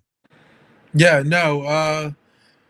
Again, I hate saying a broken record, but keep putting in the work, keep showing up, keep doing it, and Brett does reward you, right? Like, you do get rewarded with that win here and now. But I think, especially in a scramble, like I do feel like wins and losses don't matter as much. It's making your mark and, you know, really making people remember, especially your spots in a 6-person match, is what's most important here. Let's look at this then. Also, this was Gavin Ash's 50th match in his career. Imagine the talk on our show today if he won his second match in a row, 2 scrambles straight. We'd be like, is Gavin Ash the real deal? We'd be saying the rocket ship has officially lifted off. Well, our winner in this one was Danny Orion. I wanted to ask you, Joe, what's your current take on GCW scrambles currently? Could you give me one thing you like and one thing you'd like to improve? So it's weird to say this because it's like the same thing as what I like and also what I want to improve. So it's really going to be weird to say this. I like that the scrambles have given younger talent an opportunity to kind of go out there and show what they're made of. At the same time, I liked when the scrambles had a lot of big name guys in it, right? Like that. I missed that aspect of the scramble as well. So I like the young guys, but I also do like from time to time bigger names in the scrambles. I think that I just think every now and then they should throw in a lucha or somebody that has a different style, because otherwise we could find ourselves in the trap of watching the same scramble over and over again if we're not careful. Okay, a couple tag moves, a couple topes, we're out. You know, and putting in a luchador or something like that would really spice up the offense that we normally see from shows like this. Yeah, no, I agree. That's the only improvement would be if you had 3 luchadors, let 2 of them fight each other in singles, take the third, put him in the scramble, let him spice the scramble up. Which we didn't have that this weekend, did we? What's that? A lucha match? Yeah. No, we did not. We need a big man scramble. I want a big man scramble. I want a big man elimination scramble for the GCW World Championship shot. The only way I would be okay with that is if the fans the whole time just said, slapping meat, something like that. Something. Gypsy noted that on Instagram that Oklahoma has a ban on intergender wrestling. So GCW again hits it. This match was a bit of history. Thank you, Screwball. I did not know that. I had no clue. That sounds right though, because Oklahoma's a little more of like a like an old-fashioned type state when it comes to some of these things. So I could see where they're like, oh no man can beat up on him. I see it. So, you know, hey, rules stay in place until they're changed, right? Yeah. So it's probably an older rule. Or the barriers are pushed a little bit to the point where you're bending the rules, right? Yes. Yeah. Well, if Brett gets a fine, he won't be back. I'll tell you that much right now. Marked it off. I also want to just double read. Gypsy Mac showed out, and I'm glad they let her shine here. Yeah, we only see them if they're on in the Southwest. So maybe they travel out a little more one day. Who knows? But yeah, Danny Orion won this. Like I said, I felt that I liked Danny's match on this second night better. I don't know why or for what reason, but he did stick out in the scramble. So yeah, man. Anything else on the scramble? No, I didn't even think about what you said, but I do agree now looking back at the last 2 scrambles. 1 or 2 luchas I think is needed in the scrambles just to kind of, give you that little breakup of a different style of wrestling. Variety. Just plain old, good old-fashioned variety. I've seen 7 matches of headlocks. Give me an 8th match where the headlock's just a little different, Yeah. No, I get it. Definitely get it. Match number 2, singles match, Cappuccino Jones versus Marcus Mathers. A touch under 10 minutes. Now, something interesting here. In Cappuccino's last 10 matches, he's wrestled for GCW Beyond, CZW, WWE Evolve, CPW, A1, a show at the Nightmare Factory, and 3 ROW shows. I echo, I think, what a lot of fans are saying. I'd like to see him more at GCW. What are your thoughts on Cappuccino? Yeah, I think, right, originally people thought he would already been gone at this point from independent wrestling, considering, if I'm not mistaken, he was the first ID champion and stuff. It's good to see that he's still, good for us, right? Because we can go to indie show and still see him. Damn right. But it is a little shocking to still see him here. But I agree. I think his style fits perfectly with GCW. I think him and Joey would have a great match. But just, I would like to see him more here too. I definitely agree with that. And up until this match, I wasn't really on my radar. But after this match, I'm definitely need to see more of him in this style of, more in-your-face GCW wrestling. Well, here's a fun one. This was Marcus Mathers' 155th match at GCW. That's so much. Doesn't even seem like that much. That's crazy. No. I wrote here that wrestling purists love this match, though. Plus, this was the first time facing each other in singles competition. I actually assumed they'd met by now. It sounds like, by the way you're looking, the same thing. So you didn't know this was their first meeting either, did you? Considering they're both ID talents, or they both were ID talents, I'm not sure where that all stands still. It's shocking that 2 of the better talents that were initially ID'd in the beginning have not faced each other. That's what got me. Our winner in this one, Marcus Mathers, to huge boos. This was Cappuccino Jones' hometown. And I think this was about getting heat because, well, Joey Janela getting heat. Marcus challenges Avery Styles at Rude Awakening from Minneapolis, Minnesota. First of all, do you think that was a Joey style heat moment with Marcus pinning Cappuccino and then challenging the kid for a fight? Or am I reading too deep into it? You mean AJ? You said AJ Styles, right? Oh, sorry, Avery Styles. Yeah. No, you said Joey Styles. So I was a little. Oh, geez. You had ECW on the brain. Sorry. It was definitely a middle finger to that, right? Because clearly, I think he even said it in the promo, like, you're clearly retired. I'll settle for the next best thing. So, Yep. I'm not gonna lie. I as a fan, I definitely popped a little when he called him out. I was not expecting that, so it was definitely a cool surprise to see. And everything I see from Avery online, he's got all of his dad's genes when it comes to wrestling. So Marcus Mathers versus AJ Styles Light, aka Avery Styles. It's gonna be a banger of a match. So I'm excited for that. And you got the reference to Rude Awakening in Minnesota. Did you get that one or not? The reference? I didn't. So can you? Rick Rude from the WWF. Okay. He's No, originally he's originally a Minnesota wrestler. Really? Home territory was Minnesota. So yeah, that was. Did you ever see any of Rick Rude's work at all before? I did. So wasn't he? Bro, Not mistaken. He was the first person ever to be on 2 shows in one day. I think so. Right? He was or Lex Luger. He was doing that stuff with DX, right? And then he showed up on WCW. Oh, same week or same day. Oh, that's right. Yeah, because the way the taping went or whatever. Yeah. Because WWE was taped and Nitro was live. So he taped the WWE and then showed up for Nitro. Bro. If you haven't, you got to go back and watch a little bit of his stuff, because before the match, dude, he would get men so mad because he'd come out with like the chiseled body. He's like, yeah, let me show you fat farmers from whatever what a real man looks like. And they always would have the crazy spray painted pants, right? Like you'd have someone's like, yep, or something like that on his pants, right? Yeah, he'd have like someone's wife on their ass or something.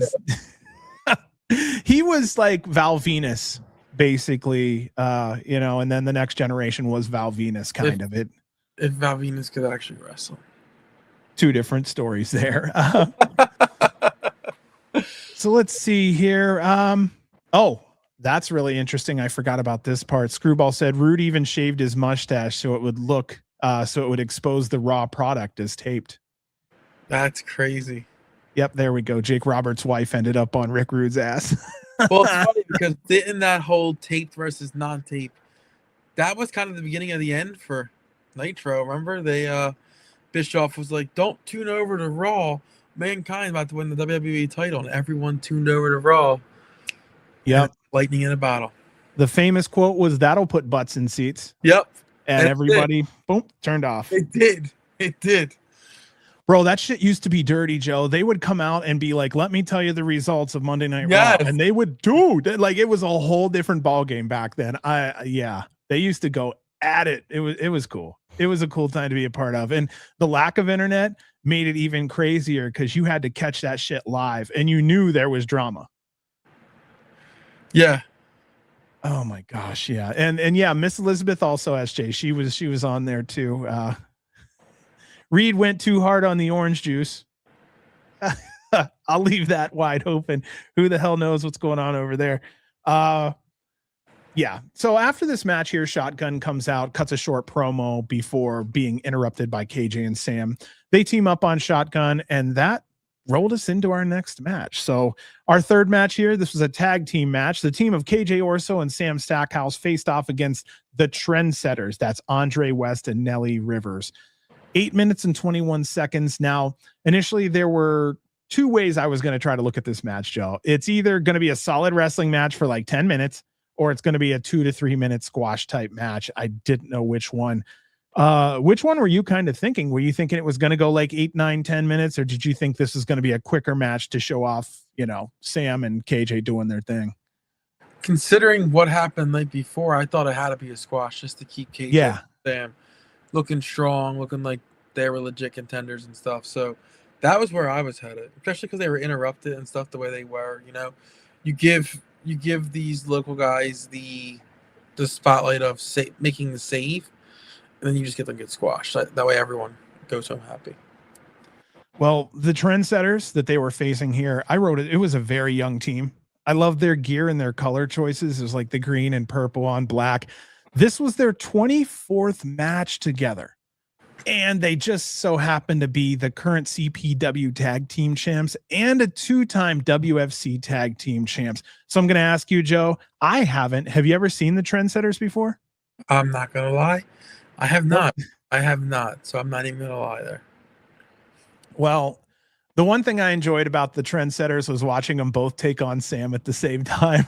It was fun. But yeah, these guys scream young. And I feel like they have a lot of building blocks in place to go somewhere. It's just a matter of them putting in their reps and then, maturing and whatnot. So I like them a lot. I really hope to see him back in GCW again. I want to definitely give him another handshake, maybe 2, see what happens with him. Sam and KJ ended up pulling off the win here. I love their dual finishers. The fact that they were able to put them together looks so good. What were your thoughts on this one? Anything else off the top of your head? Just that this match went 8 minutes, right? This match went 6 minutes longer than I thought it would, if I'm being honest here. So props to GCW for allowing these younger guys to get that opportunity to kind of show out and show the world who they were. Well, I just had to ask you about, did you think it was a squash or a real match? Because I had a feeling you and I were in the same boat. We both thought this was going to be a squash, so it would, show Sam and KJ stronger into, the next. I even big match. The exact way. I thought we were going to see KJ choke out one of the two, kind of like the way Hook does. I expected aggression. 2 pissed off men who got their chances blown. What they're going to do? They're going to go through every motherfucker they can with venom. Yep. Yeah, so I mean, it was refreshing to see though, because it ended up being a good match. So I'm not disappointed in that. Well, after this match, KJ cut a promo saying he didn't expect interference from Hook. Of course he didn't. I was laughing because here's the happy Sam again. Sam got a sign that was like this big that said "fuck Hook" from one of the fans, and he's holding it on camera. And I'm like, that's so Sam. That's what someone thinks who knows, these guys a little bit. Otherwise, it's a good story. Yeah. Anything else on this one that caught your eye? No, just it's refreshing to see new talent that, I watch so much wrestling, and to still be able to find new talent like this is really cool to see. We'll move on to our next match. This was for the WFC Heavyweight Championship. We had our champion Wrangler Rhett versus Joey Janela. 18 minutes, 17 seconds long. Rhett is a rodeo clown, no lie. A good wrestler underneath a very fun character. I enjoyed seeing someone new. I really do hope to see him again. He very much screamed the middle of the country, which I did like. And I also, again, redneck me knows in real life, bro, rodeo clown is a hard freaking job. Have you ever seen those guys run like to stay away from a, multiple 1,000-pound bull? That job is insane, and hats off to those guys, because I would never do that. Dude, imagine a bad day at work there. You know what I mean? Like you just don't jump the gate and then you just get like a horn in your leg or something. No, you can never bad day there. No. I didn't talk about Joey much in this one only because he wasn't the story. He wasn't the new guy. We all know what to expect. I've done 4 years of Joey, reviews, and I think everybody's heard about everything we've had to say. But yeah, Wrangler Rhett pulled this off. He has his championship still. Joey is falling apart is the one thing that I think they wanted to get across here. So we talked about Joey's opponent, and I think it's all losses till, and then do you think he wins at the anniversary show, or do you think he's done? It's a story, but what do you think happens? I think he wins. Yeah. You think it's one of those, I finally did it kind of thing, and the fans are just kind of, leaning into it? So I wouldn't be shocked, just because we're getting more and more heel Joey. How friggin' funny would it be if he's doing this whole storyline, and then he fights another fellow heel and they do the finger poke of death? Oh, man. Oh, it's on. And the main event, could you imagine the booing and all the other shit? About that. The finger poke of death at his show. It's a huge opponent, right? And fans are going crazy, and he just taps the guy, and the guy falls, and it's 1, 2, 3. Bro, Joey likes surprises. You and I've watched enough wrestling to know he likes to throw things in there and, Yeah. Oh my gosh. Yeah. Oh my goodness, man. Yeah. So Ishmael said he wins at his own show and then faces Marco, at Homecoming. But he did for the first time I think it was this weekend, talk about that, right? Like he said, any booking after the 15th, if I lose at my show, any booking after the 15th is null and voided, right? I forget the exact wording he said. I found that funny. Send the money back or something like that, right? Yeah. Yeah, I'm not really working those dates, guys.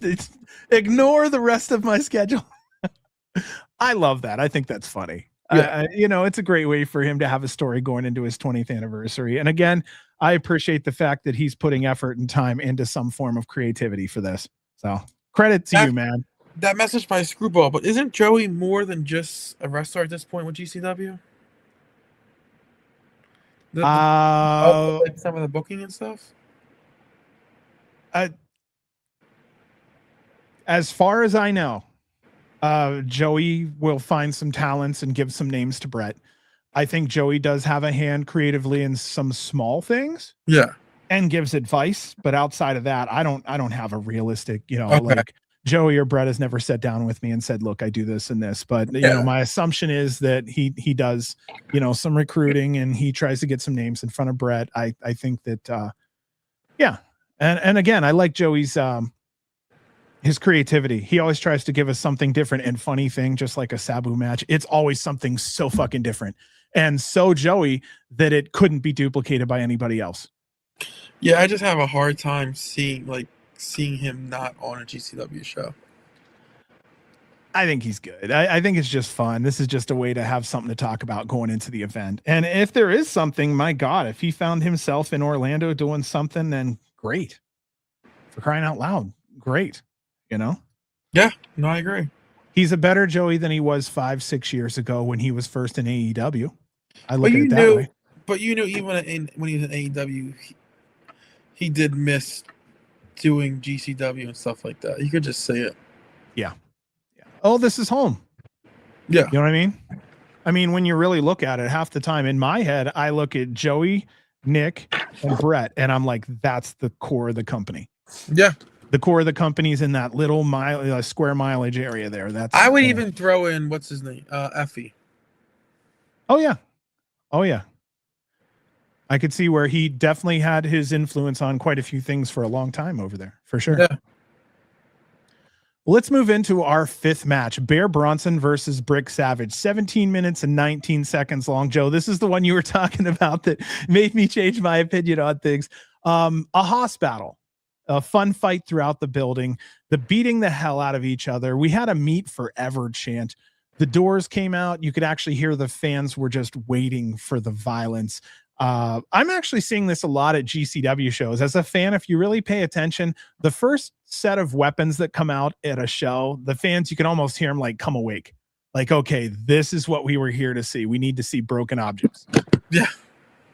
No, I mean, everyone loves, like, you could say you don't, but everyone loves when shit just breaks down and the match is no longer a match. And like you like to call it a car wreck, right? Like everyone loves that aspect of it. So listen, especially two big men like this, like 17 minutes, right? Like these two, like definitely a match you can watch back again. Just be like, this is a good match, right? Like this is a match that grabs your interest and keeps it.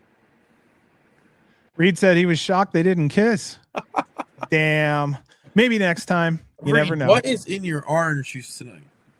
Hey, Reed loves his orange juice. You never know. He said it was a little extra strong tonight, so maybe he needs to water it down. Who knows? Drop an ice cube in it. Enjoy, brother. That's what I'll say. Brick did not disappoint. Emil mentioned Brick getting a spot at GCW. I agree with him. I'm going to ask you, Joe, do you think Brick is a good fit at GCW? I think he's perfect fit. I think everything about him fits the GCW brand. And I think also like Brick is able to do the death match also. So I don't see a reason why you wouldn't keep bringing him back. has a look, has everything going for them. I just want to see some personality. If they come over here, show a little personality, I think that's the topper. That would, and it would be the type of GCW wrestler that we always like to see, Yeah. No, I definitely agree 100%. All right, on to our trios match. Team Bizarre versus the team of Bustah, Brain, and Leedz. So it was a bizarre matchup. Team Bizarre started fighting with each other. Now, outside of local fans, we were lost. So the match somewhat came to a halt and then became a 1v3. I'm going to give a personal opinion. I always think inside storylines fuck up matches on bigger stages where maybe they don't belong. It's like fighting in church. Whoop your brother's ass elsewhere. This is not the place. Now, whatever their local drama was, they're in a GCW ring with GCW champions. GCW fans don't know about why the one wrestler pulled him off of there or what will happen next. So all it did was mess up the GCW match, leaving our face tag team champs to gang up on one guy. That's the opposite of what faces should do. Bustah, Brain, and Leedz here, I felt like needed different opponents, and or Team Bizarre needed different opponents, but the teams were on two different levels, and I don't think their energy matched here. Okay, Joe, I feel I'm being a little rough, but I wanted to give my personal opinion. How do you feel about the matchup between these two? Was I just having a bad day? What is it? How do you feel on this one, man? I'm so glad you said it because I thought I missed something. Because I was so confused by what happened at the end of that match. I didn't know what was going on. So I didn't know. I didn't know what we were watching. So I'm glad you said that because I thought maybe I missed something like a promo or something like that. But no, I definitely agree. Like, don't let it spill over. I feel like GCW should be its own world kind of thing, where like what happened in like Vegas, what happens in GCW stays in GCW. But definitely agree with you also with the having the faces then team up 3-on-1, like kind of like makes the faces feel a little dirty, right? Like you need to, right? So and Alec has ended a match by pinning someone with his feet on the ropes too. Yeah. So where we had it there with that is what you're saying. But yeah. I see every little thing, you see every little thing, we blow it up. Yeah, no, but definitely like the name says, Team Bizarre. The pairing was definitely bizarre. Yeah, I just didn't think the energies matched. And I looked at the rest of the card going, who else would they take on? I don't know. This is just who it was, I guess. So after this match, Sam and KJ beat up Bustah, Brain, and Leedz. Our big announcement was Bustah and the Brain versus KJ Orso and Sam Stackhouse at Homecoming Night 1 for the GCW Tag Team Championship. Brother, there it was, right? That's where I lose the belts. Is that's where it is Homecoming? I think so. Do you think fans will throw shit in the ring? KJ might cause a problem. Oh, for sure, riot.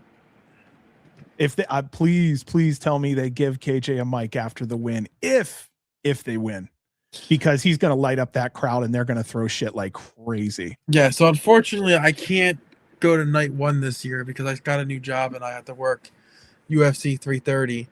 I had to work the pay-per-view, but definitely be at night 2.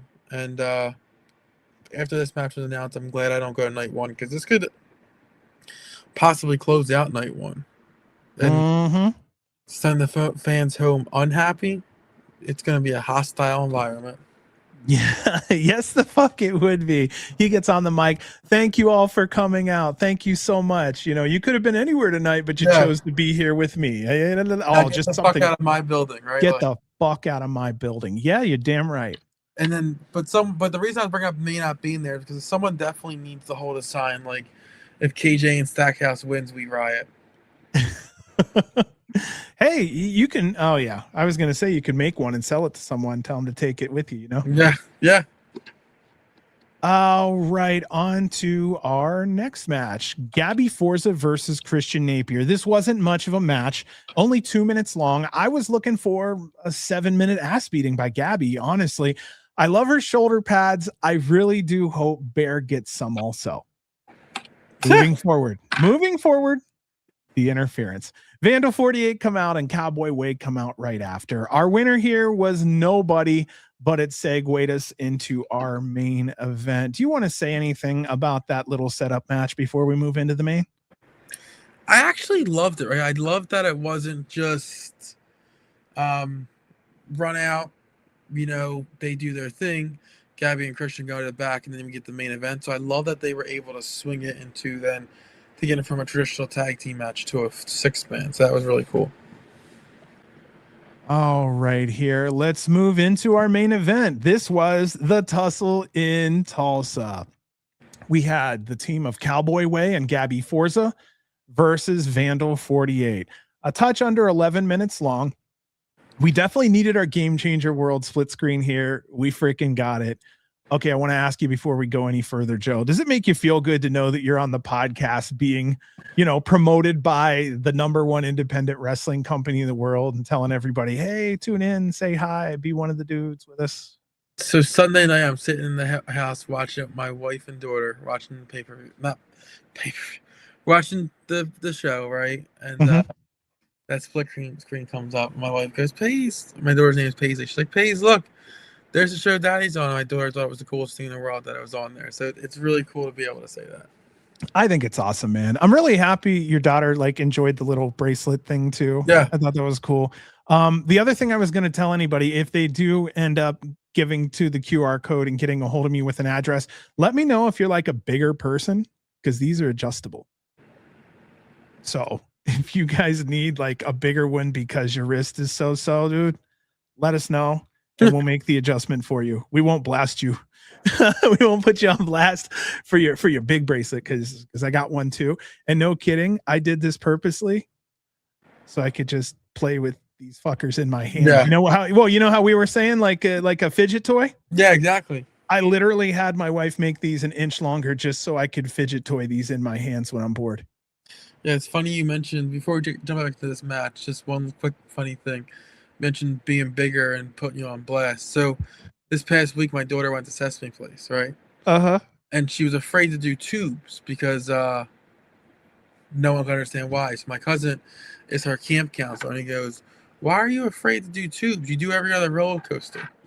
Yeah. My daughter's 5. I kid you not. And I do reprimand her for cursing. But this was just so funny I couldn't not do it. She goes, the last time I went on a tube was with my fat ass dad, and he flipped it and made me drown in the water. I was like, I said to my cousin, I said, she did not say fat ass dad. She said, I swear to God, she said fat ass dad flipped me. I was like, it's your own kids that air you out like that, right?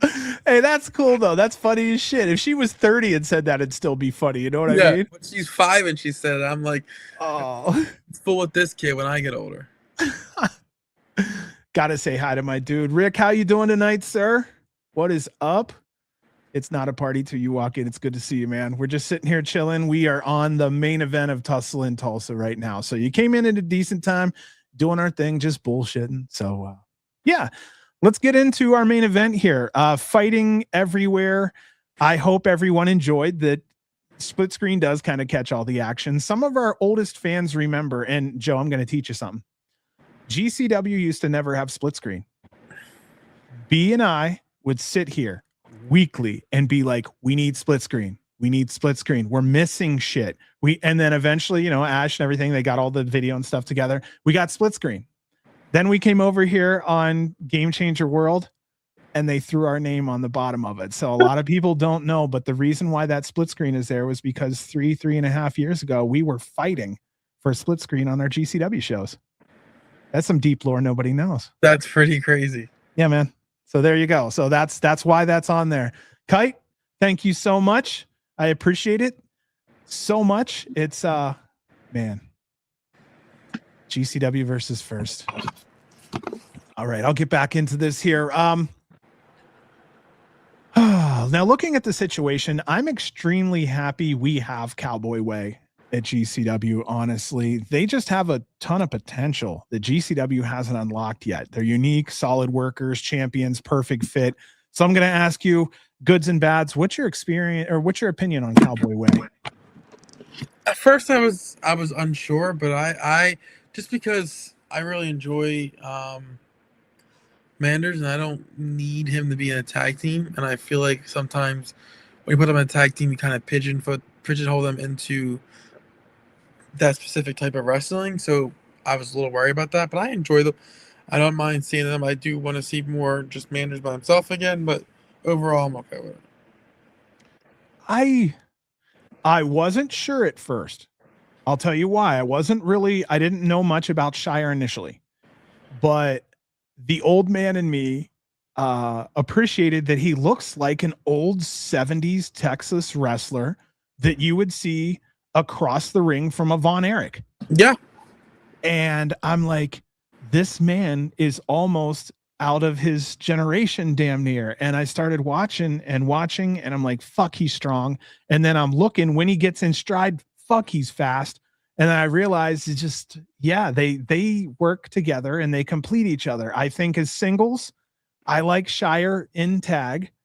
And I'm okay interchanging Manders either way, but I think you and I may also maybe speak like that because we're more used to Manders than Shire. I'm not sure, but it's also personal opinion here. And yeah, Capadon said that Shire looks like he came from NWA in the 80s, and I grew up on NWA in the 80s, so I could see that for sure. Yeah, Shire is the bestest, says Reed. Cowboy Way are ruthless, says Ishmael. And second gear crew split screen. It's rare. Every now and then SGC split screen comes out. I think we saw that a couple months ago, and it was really cool just to see it come out again. Yeah. So Vandal pulled heavy heat from Tulsa fans. Now, giving credit, GCW wouldn't be the same without Vandal.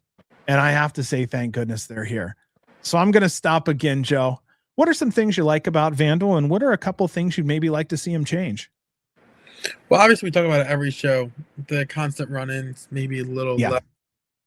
But I do love that they always seem to like keep the persona up, right? Like they invest in their promos, they invest in their gear, they always seem to have like there's never just a random match. There's always some kind of backstory with them at some point. So it's really refreshing in a especially independent where you're more just throw together matches and there's no storyline behind it. I love that Vandal always seems to have a storyline behind all of their matches.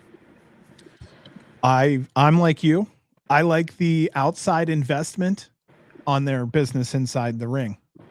There's a lot of, as you were saying, there's a lot of videos. There's a lot of material being put into ring gear. It's constant.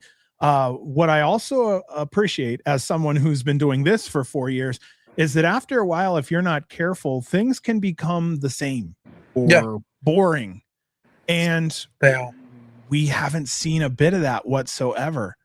I also like the aesthetic of the all black on Vandal. I'm a big fan of the masks that I want to call it masks, but the handkerchief they come out in and whatnot. It's a good look, and I think it works. I think the music works fantastic. It's a well put together product. And but without them, who's our bad guys? I mean, legit asshole bad. They're it. So we got to respect them for that at minimum. I think. Same with a lot of people. I don't like the interference. So if we're gonna have it, which is part of telling a story, again, I prefer it afterwards because GCW fans, like I said, especially like the illusion of competition. So when you break that, a lot of people, Crow. Jim Cornette would approve of Thomas Shire. You damn right he would. Damn right he would. I listen to him every night. So that's some people probably hate that I say that. I love Atticus's themed gear. Always different and amazing. Yes. It keeps it fresh. And on the indie scene, when some people can't always afford gear, what a luxury, man. What a luxury. And to have somebody, like I said, with that much creativity in them, let them paint. Yeah. Let them paint. I agree 100%. Now, Viper showed up injured and laid out Vandal. Napier was pinned by Gabby for 3. And finally, some interference that went our way. Our winner here in the main event, the team of Cowboy Way and Gabby Forza. Thoughts? Proper ending? I don't know. Just it I think me and you both think of like overall the old school way of thinking. I just think the day before with having Atticus in second, and then I know they didn't take the pin, but just overall, I just think we need to do more to try to make the entire group look strong. I'm with you. I like the threat.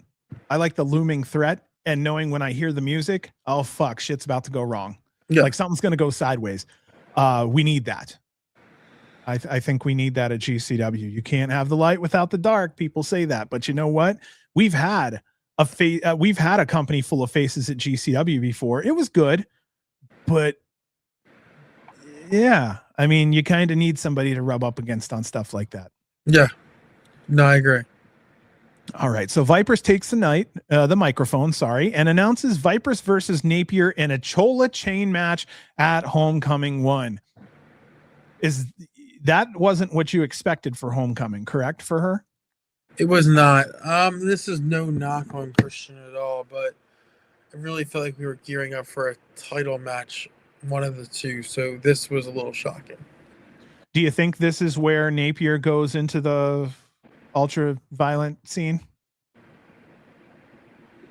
Yeah, I definitely think that, and I also think this leads to a bigger match come for Sunday. Well, she's still fucking with Vandal 48, so it's only, you know what I mean? Yeah. It's only one challenge away. I look at it that way. Now, Manny, one of our listeners, great listener, had some questions for us. I want to ask you this, Joe. This is a wild one. Can you see Vipers holding both belts at the same time? No, I don't think that's possible at this point. I don't see it yet either, mainly because we've had a lot of people at GCW and they didn't get that treatment. Like even Cardona didn't get that treatment. So if it does happen, I don't know if it would be to her, but I can tell you she's definitely getting a one belt push. Yeah. So, whatever belt that is, we're still not sure. Now, what do you think, Joe? She can carry a UV? Yeah, that's probably more than likely. Would you have her carry the world championship? Knowing that a lot of these talents that were released by WWE are coming up to be free of their contracts at this point, I don't think so. I think we should leave the door open and see what's coming through in terms of the talent that moved on from WWE. Next question. Do you think that the story with Vipers, where she was taped to the ropes, was that Tremont Angle style too soon, or do you think it worked out perfectly, or do you need more explanation as to why they did it twice so soon back to back? Well, Vandal 48 did it to him before, right? They did the Tremont also, correct? Mm-hmm. Why can't we say it's just a Vandal 48 thing and not a Tremont Angle? Like, I think if we just make it to be like it's a norm for them when they have you cornered and that's what they do, I don't think that's like a violation, like in terms of recycling spots. I almost look at it like a gang thing. Yeah. I mean, I think Anakin and others, I think they should be tied up and go through their shit too. Welcome to GCW, Yeah, no, I agree. The Vandals say hello. Oh, let's see here. Let's get into a couple messages. Reed said, I'm going to have to check out that, especially the horror ones. Yeah, they were talking about Atticus has a lot of his stuff up for sale right now, which we all know those are badass. The Chop Top hoodie is up there too on his site, said Clown. Screwball said, I figure Vipers should be the big 1v1 in front of the UCC. Yeah, and if not, Vipers and Nino, if they would be fun in the UCC. But I'm going to tell you, bro, Joe, I get to be front row on the floor for Nino in LA. Do you know what kind of a fucking, what he's going to get when he just goes through people are going to go nuts. Yeah. Dude, I wish you understood the Latino love when it comes, dude. Oh my God. When one of theirs comes through the curtain, they go fucking nuts. It's beautiful. It's beautiful. It really is. And that is the vibe that actually keeps LA's wrestling scene alive. It's so necessary, and this is coming from a white guy. I mean, I fucking love it. I wish more places had that kind of enthusiasm. It's baked into the culture. Wish we had more of it everywhere. Honestly, it's one of the beautiful things I love. Manny also, right? What's up? Sorry, man. First time there? Me? Nino. Yeah. Oh yeah. This is going to be his. Yeah. That's just like Atticus versus Vipers in LA would have just been lights out. Even if she lost, man, the place would have just went nuts. They could have had him eaten out of their hands. What else do we have here? Now, do you think, Joe, that Vipers can be a successful act in GCW without ever having to win a belt? Yeah, I'm not I'm not trying to shit on title belts, right? But at the end of the day, someone still decides who the belts are put on. Yeah. So I don't think belts are the end all be all in terms of making someone successful. If that makes sense. Screwball said that if they gave Vipers 2 titles, that would give her Roman Reigns heat. And I agree. There is a point where you can push too hard. Luckily, she hasn't come to that line yet. But when they do, the fan backlash is always rough and you can never come back from it. No, I definitely agree with that. That, fans were already kind of bitching that she was getting a big push as it was. Imagine with 2 belts, what they would say. Oh my gosh. I don't see it. Screwball. Yeah, I think they want to tie the ropes to be the signature Vandal spot. I hope so. I really do like it. No one else has it as far as I know. So, I mean, man, again, good thinking. You got something unique there, man. Take advantage of it. Vipers 3 needs to ride out on that bike some more. Agree. I think it's just locked down in LA, and that's why it's hard to ship a bike across the country or whatnot. Unless someone has some type of a chopper type bike out in AC. Maybe that's something worth finding out. Yeah. Yeah. She's riding coast to coast, We all already had Addy versus Vipers in the UCC. True, Screwball. I just feel like the storylines support a bigger match now. And you're right. And it was good. I forgot about that already. Now, Andrew C., another one of our listeners, said, who among the local talent did you do you think showed out this past weekend? I can't remember his name now, but the one that we said had a good body to him, he was impressive, especially as a heel. The shark guy was fun. Rhett, I'll never forget Rhett, the rodeo clown. I'll probably say that as my answer because I was so not expecting that type of match from him. Yeah, it kind of shocked me. Look at that. I like the idea of Vipers chasing, but in the end, not pulling it off because she has homies, but not family. Damn, that one cuts deep, Reed. Wow. All right. So here's the third question, and this is the last question here. Could we see trios tag team match between Bustah, Brain, and Hook versus KJ Sam and someone else? Or is that digging too deep, you think? I think it's possible, but that someone else I think would matter who it is. Okay, so just for fun, because I can't draw a name. If KJ and Sam were to have some, okay, so you can't either. I just don't know who would fit. Really, I don't want to do dead air, but it's like I'm stuck thinking about who would work. Maybe like a Mason. I could see, like it has to match the vibe, and I don't know. Like that's a rough one, really. Yeah, no, I agree. I feel like they'd almost have to like recruit someone and just acknowledge them as an outsider between them. You know what I mean? Like you're not part of our friend group, but you're cool to work with. Yeah. Someone has a common hatred for them. Yeah. So that was the Tussle in Tulsa from the Property Event Center. Any other comments, anything on that show that you can think of that we missed or didn't talk about? I just think GCW now has put together 4 good shows in back-to-back weekend, which is very refreshing to see. I really hope the trend continues. I just feel like we've seen more quality matches, which has equated into more quality shows. And I think it's time to stop fucking around and step up. It's been 10 years. And every now and then I'll see somebody on our show and I'm like, well, that would have fit GCW 6 years ago, but we're just not those goofy motherfuckers like that anymore. So, I mean, we can be at times, but maybe that's what the clusterfuck is for. Yeah, no, that's definitely what it's for. All right, then I will let everybody know next Tuesday, we're going to have an interview with good old Flying Ryan O'Neal. So I want everyone to know that's in here tonight, or if they're watching this later, if you have any questions for Flying Ryan, please write them down and either share them with me via DM. I will have a couple posts this week. You can share them in the posts, or you can bring them right back here in chat live next Tuesday, and you can participate yourself, whichever you guys would like to do. But we definitely want to get a whole bunch of questions together. And you know how it is. We got a lot of fun ones here. I think I'm looking forward to asking him a couple new questions that I've put into my my fun category. We'll see how that goes. I'm getting ready to get us the hell out of here. Anything else you wanted to say, Joe?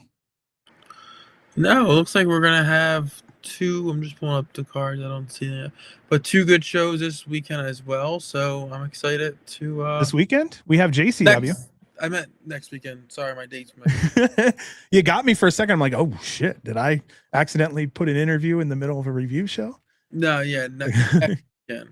So, but yeah, I'm excited to be able to do the interview, and it's gonna be fun, and it's gonna be fun to pick a brain of, someone who's still fresh, especially with GCW, and see how he feels in terms of where he started, where he is now, and stuff like that. I think it's going to be fun. I do know that we are going to give him his longest and highest profile interview to date. So we're looking forward to that. And I feel like he's in the right place. We're going to give him a good interview. Nothing difficult. You know what I mean? Nothing crazy. Gotcha questions. We don't do gotcha. That's right. So he'll be treated with mad respect for sure. Yeah, I definitely agree with that. All right, everyone. For those who donated tonight, again, thank you so much. For those who donated directly to that QR code up top, if they went over $10, again, DM me personally on Twitter. My @ is right there, GC World Podcast, and give me your address. We will get one of these Game Changer World Pod bracelets out to you there, so you can have that at least as a thank you. Please like, subscribe, hit the bell. You can find me at GC World Podcast. Joe, where can they find you and what you got going on this week, man? Yeah, Woods Wrestling 3. I'm jumping back on the horse this week and contributing to turnbuckletimes.com again. I recently started a new job, so I kind of stepped away for that for a second just to kind of get acclimated, but I'm good to go now, so I'll be back with that. And then every Thursday, 9 p.m., Steel Steps on AAT Sports. You're a busy man, dude. I wish I was half that busy when it comes to podcasting. I definitely hear it. I definitely hear it from the family. Well, if you get a chance, let them know that I'm thankful for the time that you do here. No shit. There's 2,000, 2,500 a week sometimes that are listening. And we depend on each other in chat. Chat depends on us. And this is a freaking awesome meeting place. Yeah. Again, I recommend if anybody gets a chance, tell them to get in here, get in chat, chill, talk with us. This is a place for some of us to just be with friends and family on a Tuesday night. Again, I've been doing this for fucking years. You guys, all of you have become familiar names over the years, and quite a few of you I've had a chance to meet, at shows and whatnot. I want you to know that I do care very much about what I do here, and to have somebody who gives a shit back is so absolutely important. And there are some days where the give a shit that you guys give is sometimes all the fumes I'm running on when I'm having a rough day. So I want you guys to know that you are Game Changer World more than you know. And without you, it doesn't exist. No kidding. So I want to thank you all so much. It's been an insane 4 years. I'm looking forward, as long as things go, to continue that for you. So stick together as we age together, I guess is the best way to put it. No, Joe, definitely. And I appreciate you allowing me to kind of jump on that journey with you and be able to experience it at the end. We're doing it, brother. And we're gonna keep doing it. We're gonna going and keep fucking going. That's how it goes around here. Yep. All right, guys. Thank you so much for everything. The next show for me will be show number 290. This is show number 198 In 2 weeks will be my 200 show broadcasting GCW. So there we go. That's coming up next. All right, guys, let's get the hell out of here. It's about time. Thank you for choosing to spend your time with us. We'll see you next week for the interview with Fly and Ryan. You ready to go, Joe? Yeah, let's do it. Long Live. See. GCW, motherfucker. We'll see you guys tomorrow. Good night, guys. Just kidding. We'll do this one.